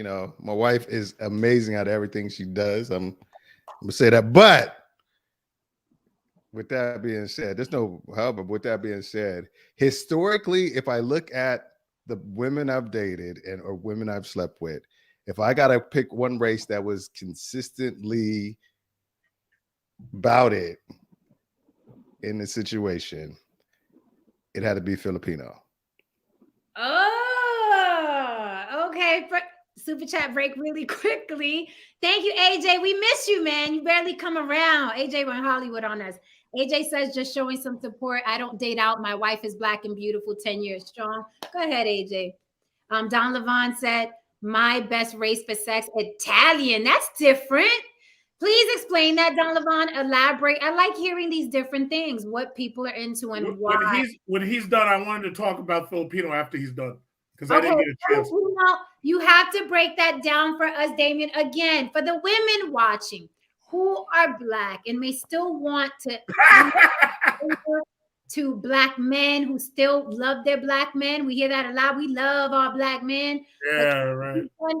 Tell us, Damien, what those Filipino women did over and over again. You are like, yo, son, you called your yo. Let's just say there weren't many boundaries that they would. I didn't hear nah or no a lot in those situations. There weren't too many boundaries, and it's funny because like we had, and this is like a kind of a perfect example of like we had a bachelor party for my man, and we wanted some strippers. And my man said, get you some Filipino strippers. So I was like, nah, we're going to get strippers of every race. So we had a white stripper, Black, Filipino. The Filipino chick went buck fucking wild. Really? She went ape shit wild. Like she was the first one to do, she was about it. She was the first one to get totally naked. She was the first person to like jump on my man. She was just like, and she was the first one to initiate shit with the other strippers. I mean, it was like, it was a wild situation. And like I said, I just can say, because like I said, that remember I've shown in the past that I was basically part of a throuple with two women. That's what's up. And it was just like, it was it wasn't too many no's. It made the most you heard was not here, you know. So before DJ Razor says the greatest gift for Black men is Asian, Latin, Italian, and Caucasian women, I'm just saying you'd have to elaborate why, DJ Razor. I can elaborate on that. Hold on, Big Chuck. Damien, aside from the woman who was very uninhibited, was like, let's have this party. Sexually, what was it that Filipino women do that you were like, yo, this shit is bananas? What was it sexually? What acts? Like No Saint said the head from the white girl was amazing. I mean, it wasn't a specific. It was the fact that if there was no, I don't ever remember hearing a no matter what I was in the mood to do. I was like, I want to fuck your face. Yes. I want to, I want to have a threesome in the back of a Chrysler C-Ring. Yes. It was like, there was never a no. It was never a no. It was astounding because I could think of some freaky, nasty shit. It was like, it's like a meme that could go, I ain't gonna lie, that's some nasty shit. And they be like, okay, let's do it. That's some shit. That's kind of how it was. Okay, so ladies, if you're taking notes, really be in the head, like No Saint said. Be about it. Be what? Be about it. I mean, you gotta be about it. If you trust this dude, don't half step. Cut down on your nose. Cut down on your, I don't want to do that. Cut down on your nose. Don't worry about what people are gonna think because and I always say this is like, if you own what you do, can't nobody make you feel bad about it. Because you think, oh my God, I can't lick his ass because he gonna say, if we ever break up and we ain't cool, oh, she did that. Be like, I own it, own what you do. And then nobody can make you bad at it. It's just like, so that goes to any women, but just own what the fuck you do and you straight. Do what you need to do. And in women's defense, women are raised to not be nasty, dirty little girls. And I think that's why a lot of women hold back because they got that chip in their brain. Like if I swallow, I'm gonna look like a hoe. If I ride his dick real good, I'm gonna look like a hoe. If I do it with 3 other women and him, I'm gonna look like a hoe. So live in the moment. Do you? Nobody fucking cares. We're all going in the ground eventually. Big Truck, you wanted to elaborate on the Filipinas. Yes. Now, as far as the one he was talking about, the stripper, I'm not sure if she was American Filipino or if she was she was a citizen of this country, right? Yeah, I think her parents came from the Philippines. She was first generation. Oh, okay. Now I have the experience in the Philippines because I basically lived there during summers because I own a condo over there. Now, let me just start off with this one. First of all, I don't know how much you know about them, but they had a reputation. They used to call like the name that was made for them. They used to call them little brown fuck machines. That was the name. I swear to God, my cultural diversity teacher taught me about that shit back in like '99. Before I even ever considered going there, and I only went there to meet somebody who was there. But anyway, let me just say this: Filipinos refuse to use like condoms. They refuse. They have like a cultural or a superstition about them, right? So they don't want to use them. That's part of the reason why they have like a teen pregnancy epidemic, for what? Now, the one I was with, or actually there was two, but I'll just say it like this. I had to keep her loaded up on birth control pills.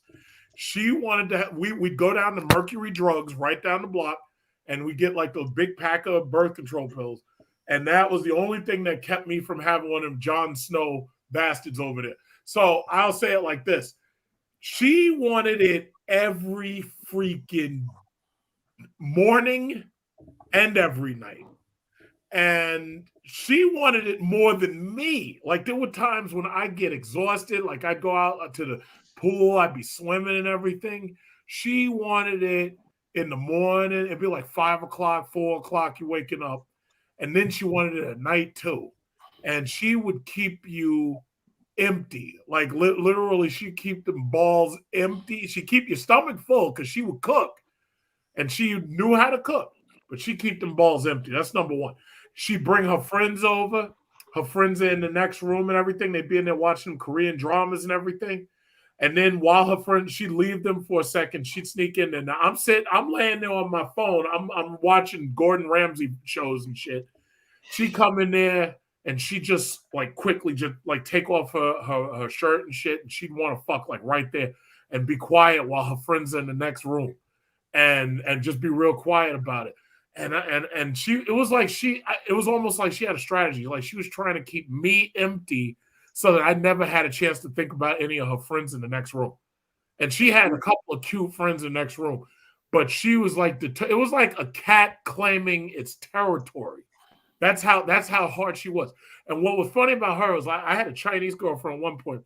She would swallow every time, but the Filipino, she didn't want to do that. She wanted cream pies every freaking time because they want to get pregnant. They really, really do.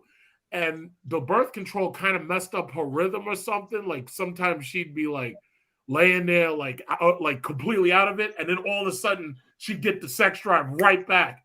And like, you know, I was exhausted, but she was coming for it each and every time. Like I tell you, those them Filipinos, man. Now let me tell you something. They earn that shit. That little brown fuck machine. They earn that shit. They earned it. They earn it. Why do you think these dudes are willing to spend $1,000 round trip, $1,500 to get over there? Why do you think these dudes want these women as wives so badly from the Philippines? Even Thai women don't put out like that. Those Filipinos, they act like it's their job. Like okay, on that note, let's do a chat break. Hey. Taliban says there is no limit to what Italian women would do to please their man. Second best is Greek. They seem to be the most attentive during sex. I think that's a great point. Attentive during sex is important. So ladies, swallow, fuck machine, keep his balls empty, enjoy giving head, curb your nose, cut down on how many times you say no. And apparently be Italian and Greek. If you can't do that, be attentive. Jen, one last thing really quickly. I wanted to ask you something, Big Truck. Watch one real thing real quickly. Those Filipinas, especially the young ones, they spend a lot of time on their phones. They watch a lot of porn. During the pandemic, Pornhub even published a study, and they showed that the majority of their traffic was coming from Filipino girls. Filipino with females specifically. They watch a lot of porn. And they got the ideas. Oh, let's try this. Let's do this. Oh, let's try doggy style. Oh, let's do it in the shower. And I was like, where the fuck is this coming from? Now, are they just learning like Are they like little show ponies? Are they just learning tricks so when the Americans come over, they could like be their little porn machines? They watch a lot of our pornography. Their men won't do most of that stuff. First of all, their men are small down there. That's number one. Now, females and males, the penis and the vagina are homologous. So that means that they basically, per race, they grow similar to each other. Asian women have smaller vaginas. Asian men tend to have small penises. Black men have larger penises. Black women have larger vaginas. So forth and so on. They've done studies about this. This is true. It's because the fetuses are homologous. The body parts are homologous. So when you are they want to feel a bit, they want, and let me say this, they love black men. Some of them, I know a couple of black men who are homologous. No, homologous, that means that the body parts are in similar design based on the embryo. But what I'm saying is, black men with Asian blood, because Jen, let me just say this real quick, because I know you want to pass the mic, but we got a little time because it's Friday. But understand something. These Filipinos will keep you on FaceTime if you split up from them for even a minute. They keep you on that shit. Oh, let me see your dick. And they're asking you to do shit. They sex messaging. They will keep you completely enthralled by them. Like they'll stay on a FaceTime with you. They'll call you in the morning and they'll be like, "Oh yeah, you want to see me take a shower?" And I'm like, "Oh, okay, sure." What else do these women do? Let me tell you something. They are extremely liberal with sex. If you've ever had a Filipino girlfriend, they'll keep you on. What else do they do? Do they have jobs? Are they raising children? Or what else do they do? Well, I don't date any single moms, but the thing about it is some of them work. I mean, a lot of them work, but the thing about their jobs is they usually work on contract. So if you're dating a Filipina, her job tends to be seasonal, and she may have a seasonal contract. So she'll spend some time working, but then she'll go back to her province where she's stuck on a farm and she has to work and shit. But the thing about it is those provincial Filipinos, once they got attacked, because you got to understand, these people are getting the internet. A lot of these women, these young females, they're getting the internet for the first time. And you know what it's like to get the internet, and you just start using it. You have you have nothing like stopping you. You get extremely liberal. But they will keep you on there, and they want to try all of this shit that they see in these porno movies. So DJ Razor said, Filipino women, I got to see kindergarten school pictures. I know why you're saying that. Don Levon, thank you for the super chat. For me, Asian women taste the best, though. Oh my God. Oh, but they keep themselves real clean, and their men are small, and they refuse to eat pussy. And the thing about it is, when you do stuff like that, it's like they become digmatized, like completely. Some, not all. No, well, I'll say it like this. I can't say all, but most of those men, they are traditional minded. They refuse to go down. That's what they used to say about black guys when I was in high school, and that's not true. A lot of black guys will do it, but they won't fess up to it. Like they won't. It's dab circle. Right. Dab D-A-B dab circle. Yeah, but those Filipinos, Jen, they'll tear it up. They'll tear it up. It sounds to me like and I'm just guessing here. It sounds to me like they're working girls studying what it is American. No, Jen. No, believe me. That doesn't sound normal to me. Does that sound? Jen, is that the only one? It's not. No, but Jen, you have to understand. These are females who've been basically oppressed by their culture, and they got a hold of this internet. And because you got to understand, the government blocks out a lot of stuff, but they are coming online, and they're losing their fucking minds because the internet is a powerful fucking thing. Like, we're exposed to porn all this time.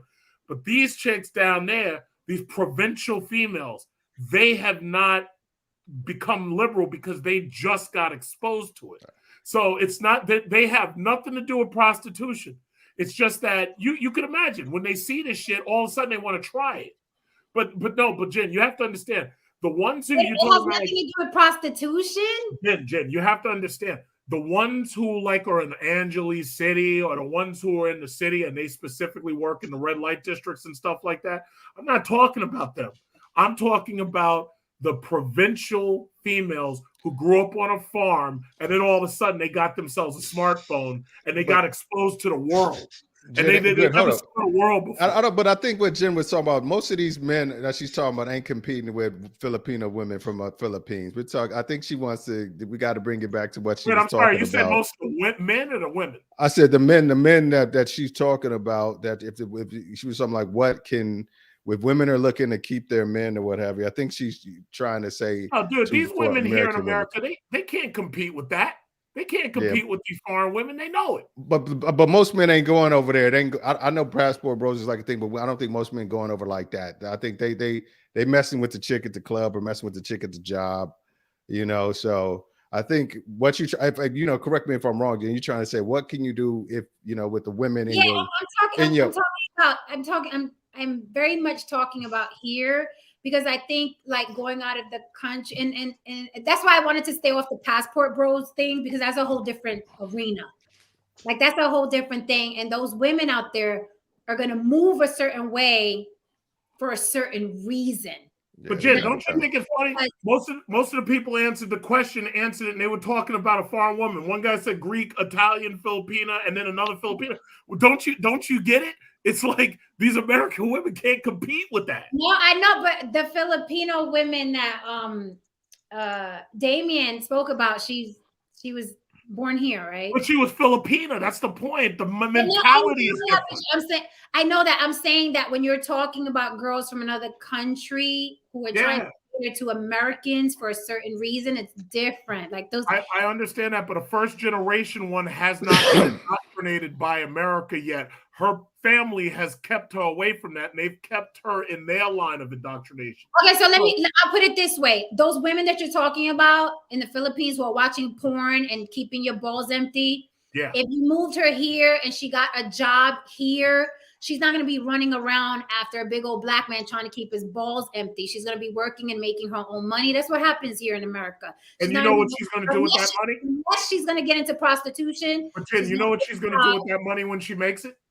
Yeah, she's going to send it back home. Exactly, because she's been indoctrinated to care about family first. Her parents and her family aren't going to let her fuck up her marriage. They're going to make sure she stays right here, be's your wife. She's going to make that money, send it home to them, and she's living under your roof, and she's keeping your balls empty and your stomach full, and then she's going to have her kids and eventually transport her family over here eventually. Okay, so Tristan, did I ask you, because I lost my thought, I was asking the best sex you ever had, what race or ethnicity and why? Damien, we ended with you, right? Yeah. And then Tristan, did you say? Haran, did you say? No, I didn't. No, I didn't say anything. Okay, please do. What race or ethnicity was the best sex you ever had? Ever. Where you were like, you still think about her today? Well, my situation, to be frank, my situation is pretty much more age specific than race. We're not talking about age. When I was around 20, show what age. I was dating my manager. She was around 40, and she was Latina, and you know she was off the hook. I thought it was just her, but you know, I mean, I had my first threesome with her and her friend, who was a black woman, who was also wild. So I got the impression that once women hit 40, it's pretty much 4 o'clock. You know what I mean? They pretty much out here for real. Which, you know, as I get older, you know what I mean, I'm learning that as women, you know, when they do hit a particular age, they become, you know what I mean, they lose, you know what I mean, their inhibitions and so on and so forth. They become a lot more old, you know what I mean, open to certain things. They don't worry about stigmas and so on and so forth. So to answer your question, I guess, to answer your question in the state of that in which it was presented, I guess I can say Latino. And she was Puerto Rican. Okay, and why was that? Like, what about the sex with her made it the best that you experienced so far? Because we're all young yet. But I had a ton of firsts. I mean, I was still at 20, 21. So I had like a ton of firsts with her. I had like my first threesome with her. You know what I Okay. mean? She was the first one to let me, try anal with her. You know what I mean? I put a collar around her neck. You know what I mean? I was introduced to BDSM with her. You know what I mean? I was doing a Did number she of things turn on. you out, Haran? Did she turn you out? Now she turned me out. She actually opened a switch in me, which I realized that I like being this aggressive nigga. Like, this is like you just gonna sit there and take it? Like, this is awesome. All right. Yeah, Yeah, I was like, your shit, connection yeah. your connection is Okay, bad. Your connection is okay, bad. well, Where are you, Haran? Where are you? He's at the bodega. Are you using like Starlink or something? Tristan. what did you say? Are you using He like said Starlink? nothing. He said nothing. Tristan, you best sex you ever had in your life, and you're young. You're a baby. You're the on the block gen baby. Tristan gets mad. What's the best race, ethnicity, best sex you've ever had, and why? So far, it's been a black woman. And why? Well, it was very spontaneous, and then she says, "I'm a." It was how did Chantel say it?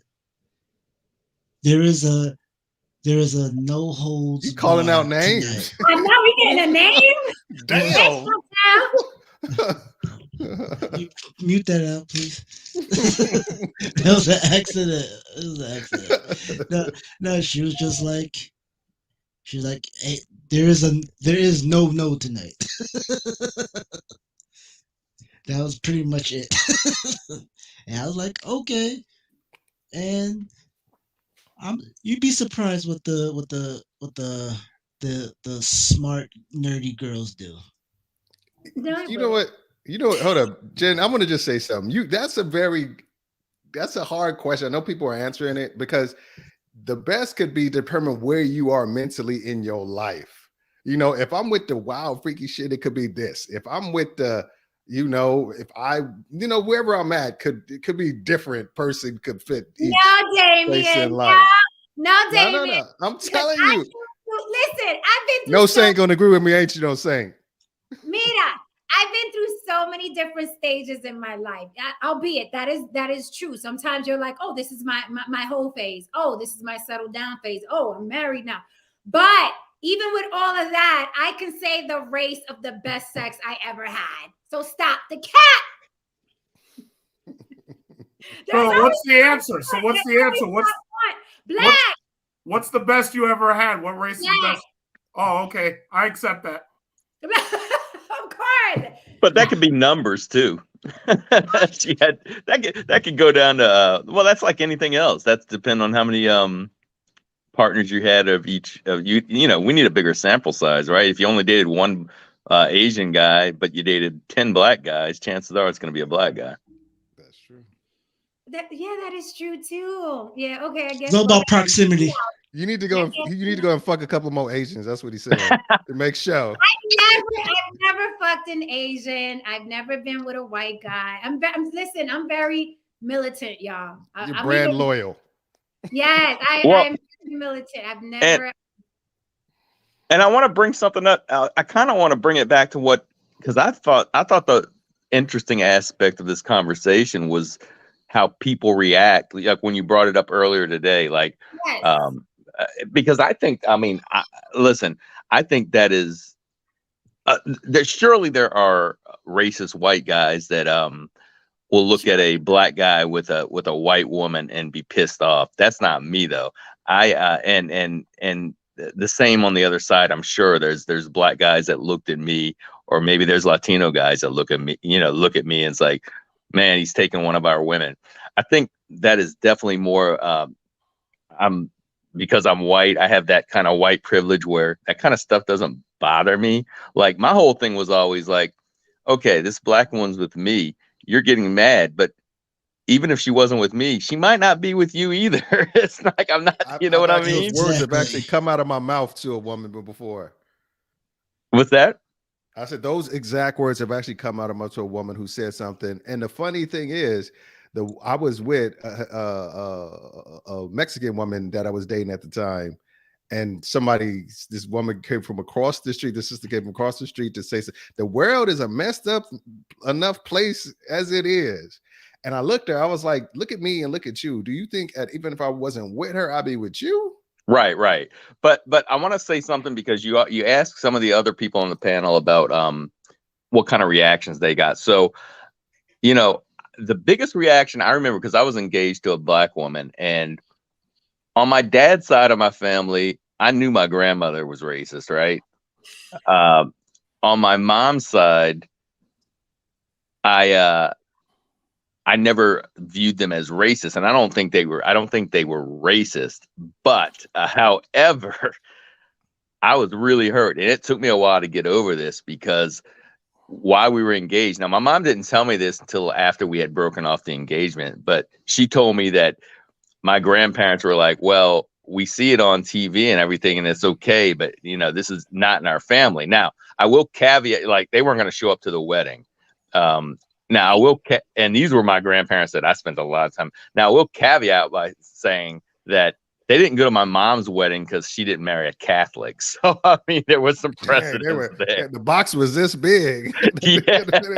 Yeah, but that was the biggest reaction personally. I mean, that's a family thing, but like, as far as like, I never had any friends give me any pushback. But I think a lot of that is the the whole minority and the history and all that kind of stuff.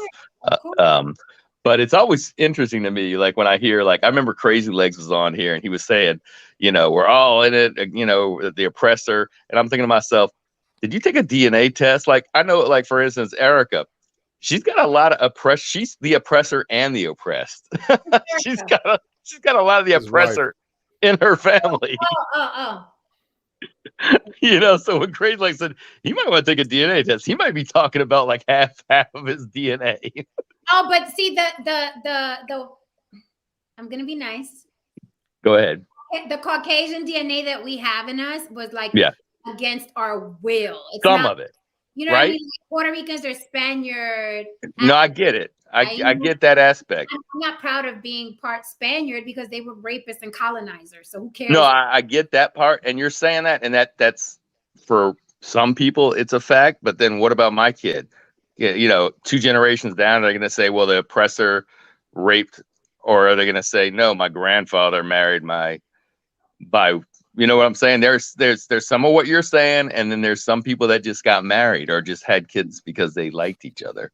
But I think those are two different conversations. Like, both things can be true. Like, yes. Right, both things can be true. Like, now your children are mixed, and they're gonna get more mixed and more mixed and more mixed as they go down. But it's still true that the Caucasian was pretty much the worst thing that happened to any person of color. With that said, I will take a break because I don't want to get too much into that. And Brother Ish, you hella late up here. We're about to close, but I'm gonna go through the questions with you anyway, since you're the most religious person on the panel. Haran DeMarco says, sorry, folks, connection was off today. I'm actually out of town. When the connection gets better, I'll make sure to contact that dominatrix for Tristan. Please do not corrupt our Tristan. Do not. Can I live? It was you just can live, but we gotta watch you, Tristan. We gotta watch you because we're all corrupt. We need Tristan. Thank you so much. Okay, Brother Ish, you hella late. Like, you on Color People Town like a mug. Well, yes, ma'am. like why fight it? Right. Okay, so really quickly before you're gonna be the dessert here, we're gonna go through it really quickly. You are a Black man? Yes. Yes. Have you ever dated out of your race? And if you missed the monologue, I know everybody on earth is African and comes from the motherland. Have you ever dated out of your race or your ethnicity? Yes. Despite the whole world being African. Okay. All right. So, white, Black. And I don't care. I don't qualify with that whole ideology either, but we'll go on. Okay, good. Thank you. Smart man. So white, Black, Asian, Latino, how many different ethnicities or races have you like dealt with? Filipino? I don't want to get into Filipino again. I learned too much about Filipinos tonight. Now I'm gonna look at them different. I'll be like, damn, girl. So what races and ethnicities have you dated out into the world? Who has been blessed with your shaft, sir? Oh wow. Two forms of Latin. Okay. You know, Mexican and Puerto Rican, and White. one white girl once. One white girl. Okay. I was White a teenager. I was a rapper. She was a groupie at the studio. It was a one night stand, and it was boring. Brother Ish, are you a reformed coxman? Because as a reformed coxman, I think I can recognize a reformed coxman, and I'm getting that reformed coxman vibe from you. That's what I'm thinking. Explain to me what a coxman is. I know what it is, and I'm not even a guy. I mean, I just want to know what I'm either affirming or denying. So I'm just want to know that there's been a significant amount of people who have enjoyed the pleasure of your member for a while, to where were you a hoe? Just were you exactly. Were you a hoe were back you a in hoe? the day? Were you a hoe? Was there a point in time? If you kick the tires, there's a lot of mileage under the wheel. Okay. So what difference is, we're gonna go through the questions because I am glad someone else is contributing to the talk. What difference is, right? Because you're a Black man. Again, the natural order was you go find you a good Black woman, like your mom and daddy did, go on with your life, sail off into the sunset, the little Black babies. Okay, great.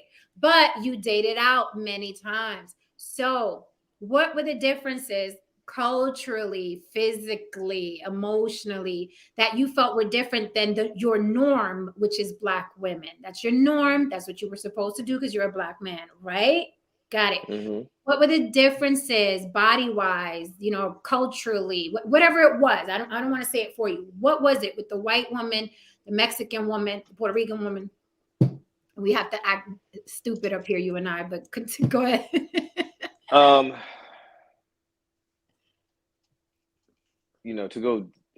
not go too deep in the weeds, the Puerto Rican was the more passionate, and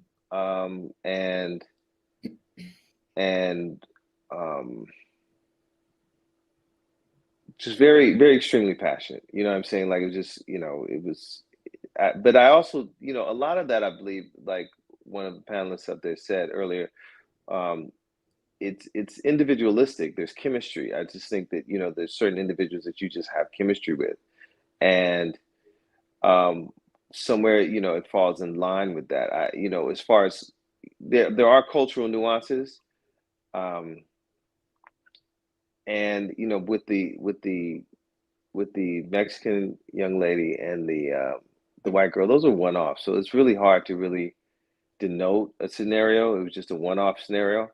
Okay. But the Latina sister, she was a relationship, and it was impactful. I mean, you know what I'm saying? Like, I think we just had great chemistry. Like, I would say significantly, I have not seen anyone that's had that type of chemistry with me since. Okay, so what if you, like I said, watch the triggers, ladies, if you're watching. But was there anything ever that any other ethnicity or race other than Black, because you're a Black man, so duh, you're gonna date Black women. But have you ever dated outside of your race, whoever the woman was or whatever her race, and you thought, damn, if Black women did this, I'd probably be more inclined to date Black women and be with Black women? Was there ever a thing that was done or said or whatever, you're like, damn, I've never gotten this over there? Because we're teaching tonight. So was there anything that you ever got over with the Latin, white, Mexican, and you were like, this is different? Yeah, it was, it was, there was a freedom in the sexuality. There was no restrictions in relationship to our intimacy. You know what I mean? So there was no like, oh, I'm not going to do this, or no, it was green light, go, and I've had green light go with Black women, but there's always, well, now I won't say there's always, there's been, everybody's different in certain characteristics, but some Black women, they want to control the situation. This is what I like, so just do this. You know what I'm saying? And it's like, what about me? You know what I mean? And then, so I've had those experiences with people who are green light go, but they were just like, I want, this my way, this way. And it's like, at a certain point, it's like, okay, I'm tired of you trying to steer this car. There's only two hands on the steering wheel, and it should be mine. So that dynamic, like I saw that the Latina woman relished in my manhood and my masculinity, and really embraced it and enjoyed that dynamic. That's dope. You know what I'm saying? That's made a great point. He said the big thing is that, or she, I don't know if it's a guy or girl, there's no picture. The big thing is that in other races don't grow up telling themselves they are slaves, losers, white people out to get us, etc. They are free. That's a great point. And completely sidebarring off the record, that's why I think British Black actors are better than American actors, because they have less damage to their psyche. Like being Black or a person of color in this country can give you, like I said before, PTSD. You just grow up differently. When you're Black or ethnic from another place, you feel more free to be you. That's just what I think. And this person is echoing the same thing. So it's different. I think people tend to be more like self-conscious growing up in this country if you're not white. Right? No, Saint? Correct. But I Okay. know some Black Brits that walk with that. So I mean, I would love to bring one on one day, and you can really question him on that. Of course, we're gonna, you'd find anything anywhere, I think, on planet Earth. So I asked the guys, the best sex you ever had in your natural born lives, from the first time you ever had a hard on, was with what ethnicity or race? The Latina, she was dope. She was dope. Okay, and what made it dope? If you can tell, you're a Black man. Again, I'm stressing you're supposed to be with Black women. So they say, if you were to tell, and I know this is gonna piss some people off, but it's okay. If you were to tell Black women, hey, I learned something with this Latina, and I think if you guys incorporated this in your style or what you do, you'd fare better with the Black men that you want. Because again, I'm talking to Black women who still want Black men. I know some, not all. So what would you tell Black women if let's say 10 Black women were in the room, be like, we still want you. What did you learn from that woman that we can do? What would you say? And mind you, I love Black women. I primarily, desire to be with a Black woman. So that's just so that's on the table. I'm just speaking of my experience.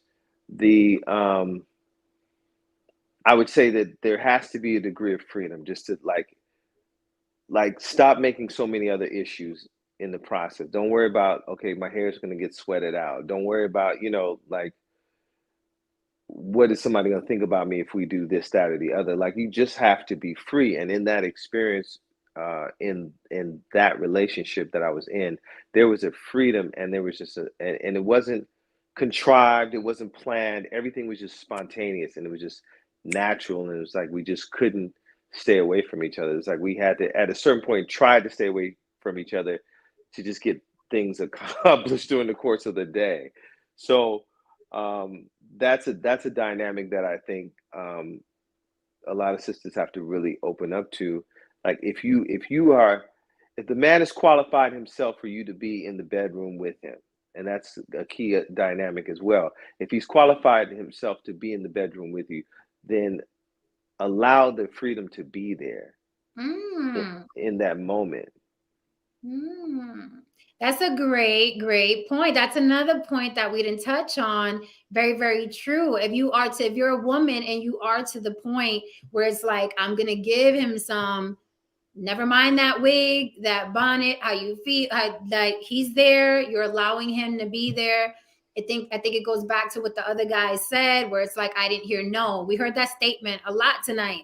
I didn't hear the word no. So I think women, ladies, as we close, what did we learn tonight? Suck a dick, swallow. Make sure if you suck a dick, you want to be there. Do not suck dick if you don't want to suck dick, because men can feel the difference. Men can actually feel she doesn't really want to be here doing this, right? And I think it's Right. sexier when a man feels like, wow, she really wants to be here. That is mind blowing. Other than, okay, do I do this? Is that I don't do you like what do you, right?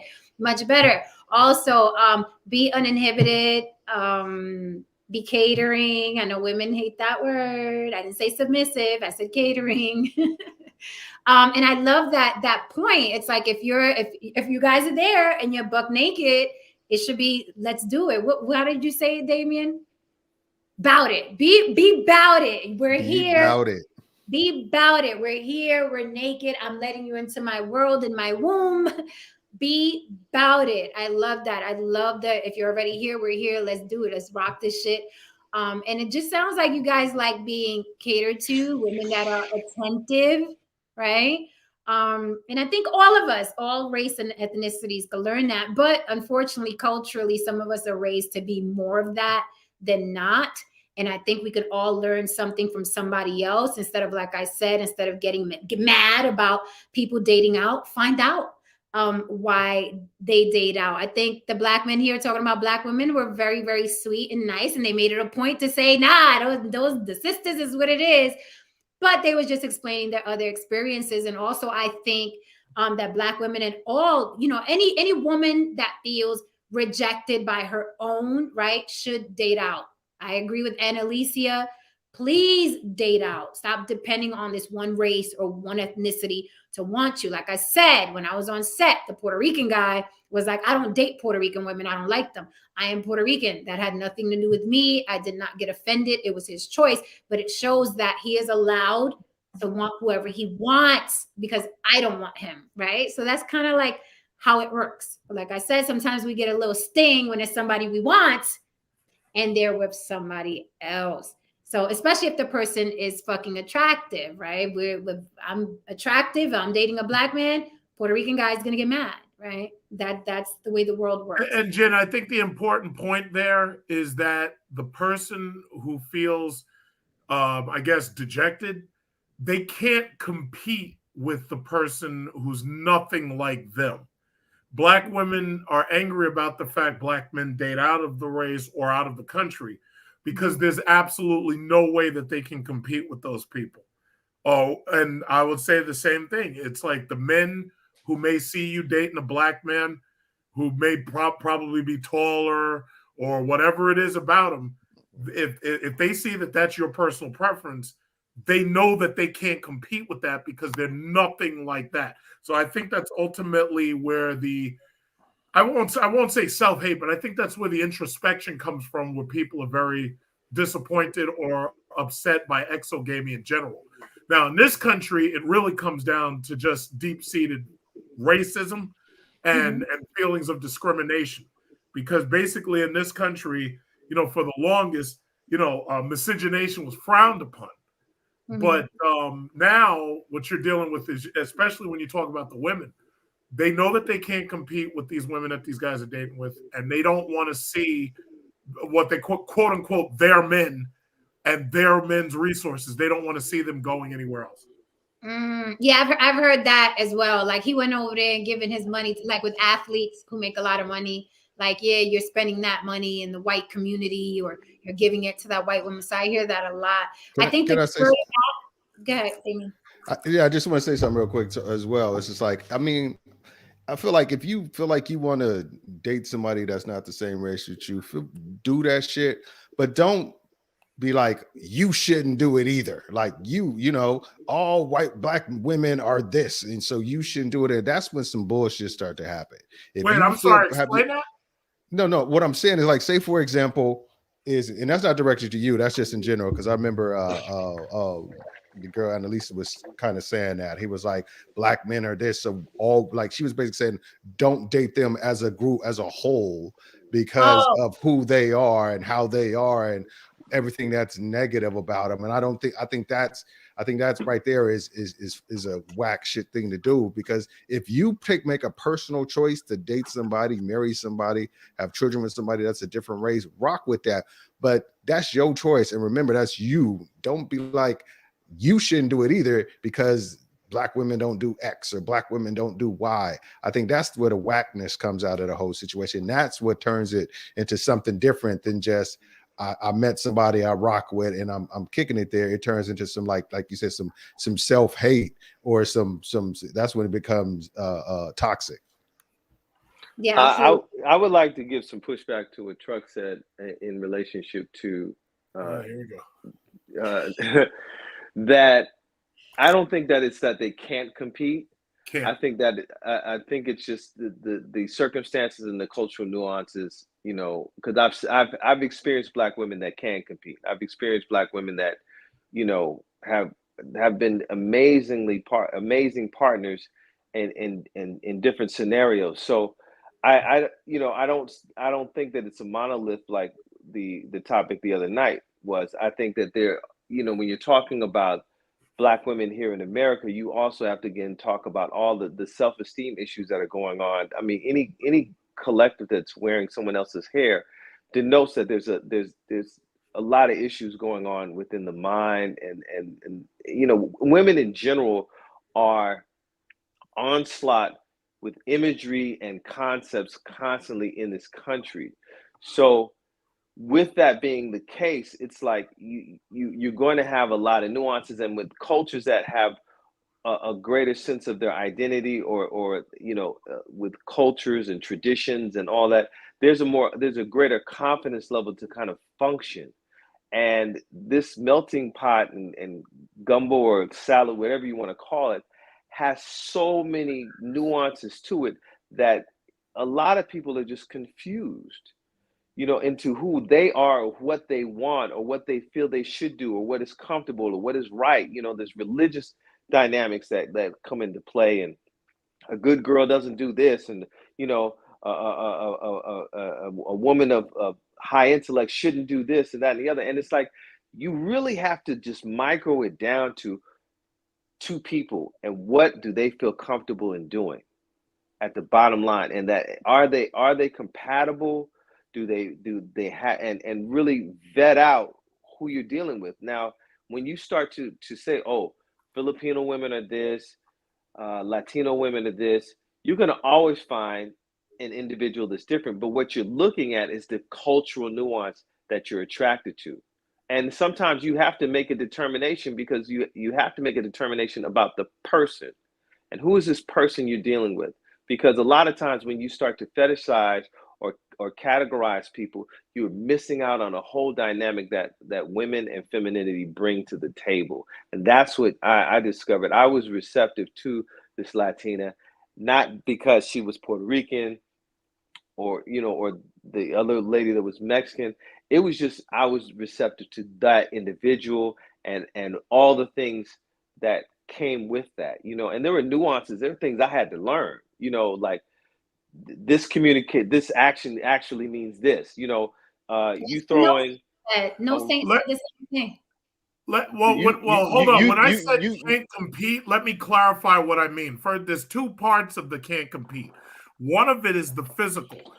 If the dude is dating a woman because he likes the color of her skin or likes the texture of her hair, then no, you can't compete with that, because your skin color is nothing like that, and your hair texture, your hair color is nothing like that. If a dude says, I want a blonde-haired, blue-eyed white woman, or if I want a black, silky black hair, short, brown-skinned Filipina, no, you can't compete with that. Now, as far as the mentality of it, if she came from a culture or an ethnicity, if she came from an ethnic background or a culture that specifically indoctrinated her a certain way, where now you're dealing with a woman who is not indoctrinated that way, no, she can't compete with that because she'll never be able to turn on her own indoctrination. It's not going to happen. And that's where the issue is coming from now with men who are saying, I'm going to a certain place to get a quote unquote wife. And then you have the women who either don't believe in marriage, don't want to get married, turn the men down when they're talking about marriage, don't believe in building homes with men in the homes. So if you can't break that indoctrination, then no, you can't compete with that because there's no way to turn that around. Now, also, the last thing I'll say is Filipinos typically do not get divorced. The Philippines under Catholicism, they don't even have divorce. They'll do nullifications of marriages in certain circumstances, but they don't have divorce. Meanwhile, here in America, divorce rates are what? Black divorce rates are what? How many households have how many fathers in them? How many illegitimate children are there? So that's my point. When you go to one of those other countries where the women are indoctrinated to be wives and to have a stable nuclear family, whether even Mexican, Filipina, a lot of Latin American countries that these dudes are going to, where they're getting these wives and keep them, just like my uncle with his Dominican wife. I just came from there. So that's what I'm saying. These women mentally and physically can't possibly compete with that. Thank you. I hear you on that point, but I also say that I would say this, and I'm not being contrary for contrary's sake. I agree with a lot of the dynamics and the points that you are making. So let's put that on the table. Okay. I would say that what we have here also in this country is we are complaining about monsters that we have created, and we have to acknowledge that truth as men. As we're going through sowing our wild oats, we're damaging women in the process, and then we get upset when it comes time to saying, okay, I'm ready to settle down, and we're looking at all this trail of tears that we've left behind us and damaged women that we have to sift through. And so that because of that, and because of all the other sociological nuances that take place in this country, women have now turned against their so-called partnership, and it's like the term, and I'll utilize this. There was a term that was used when I was growing up: treat a hoe like a queen and treat a queen like a hoe. Well, that's problematic in the social infrastructure, because at a certain point you're abusing the women that you're supposed to have some sort of respect for, and then you're treating those who have, let's say, degenerate behavior, for lack of a better term. We're treating them and exalting them. So now all of a sudden hoes become the thing to be. Why does it sound like you're blaming men? I am. No, but hey, these men are coming from somewhere. They're coming from single mother households, and most of these women are the ones who are initiating divorces.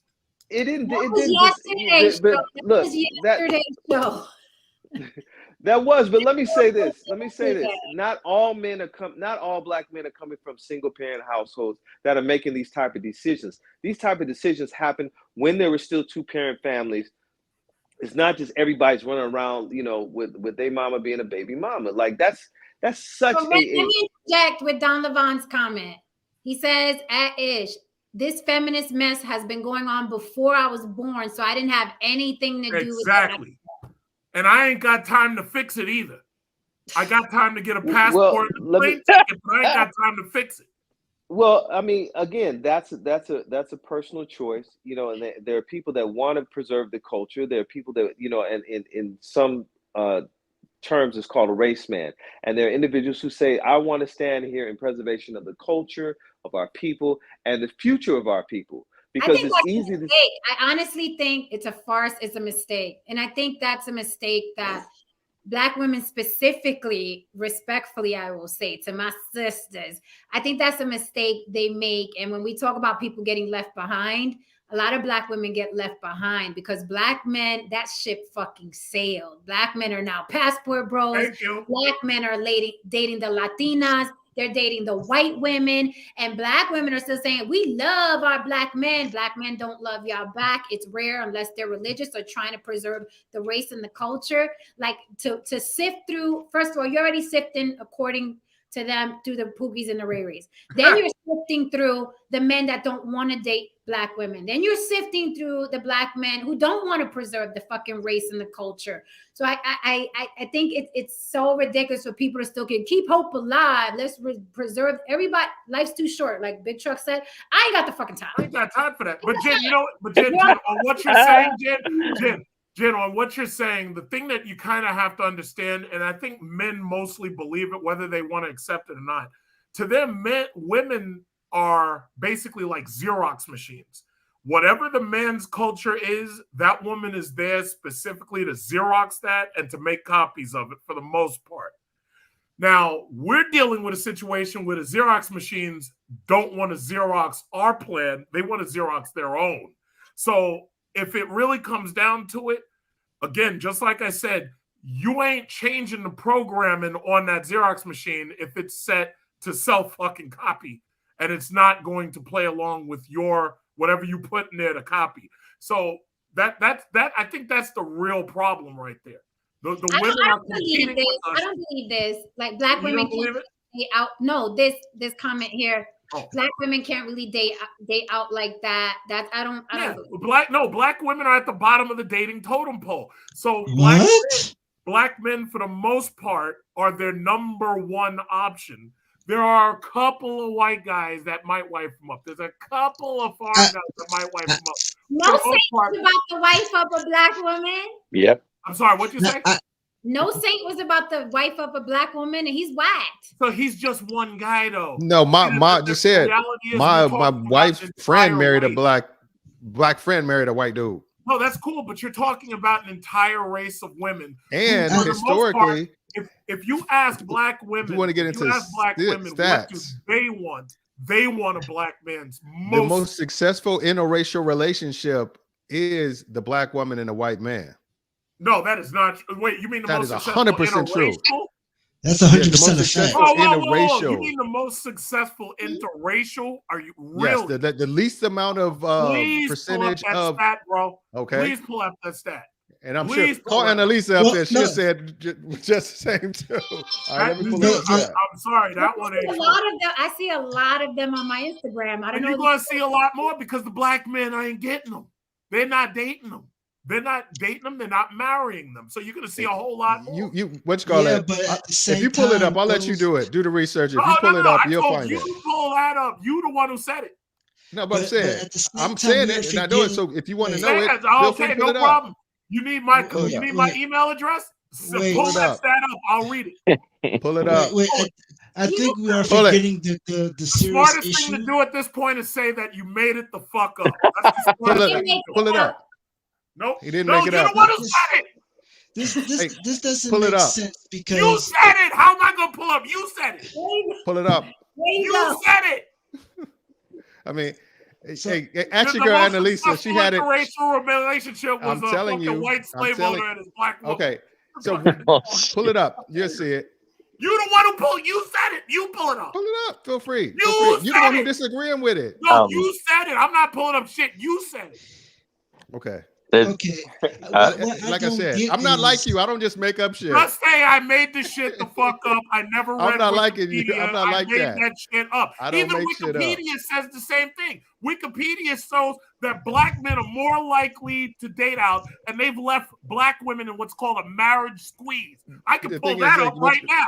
So while I'm pulling up this, that ain't saying nothing that I said. You made it up. I did not make the shit up. You made that shit up. I'm You'll find out right now. Watch this shit. I'm gonna pull this up. I'm gonna pull this shit up right now. Pull it up. For black women. Most successful interracial relationship. Bro, you made that shit up. Just say you made it up and I'll forgive you. I'm not gonna say I made it up because I didn't make it up. All you gotta do is say you made it up and I'll forgive you. I didn't. I don't need your forgiveness. Right here. Hold on. You forgive me. I'll give you forgiveness, my son. You gotta love trucks. All you gotta do is do 12 Hail Marys and say that you made that shit up. Dude. Come on, man. I'm putting it in private chat right now. You've been capping. I put it right in the private chat. The whole night. The whole chat knows you've been capping the whole night. Pull Nigga. up Nigga, don't do tonight. that. Don't Pull do up that. tonight. Is this about the part where you talk about click clacking and shooting people? Pull up Is this where that happens? Hey, Jen, you know it ain't a panel. A big truck gonna talk about shooting somebody. Pull it up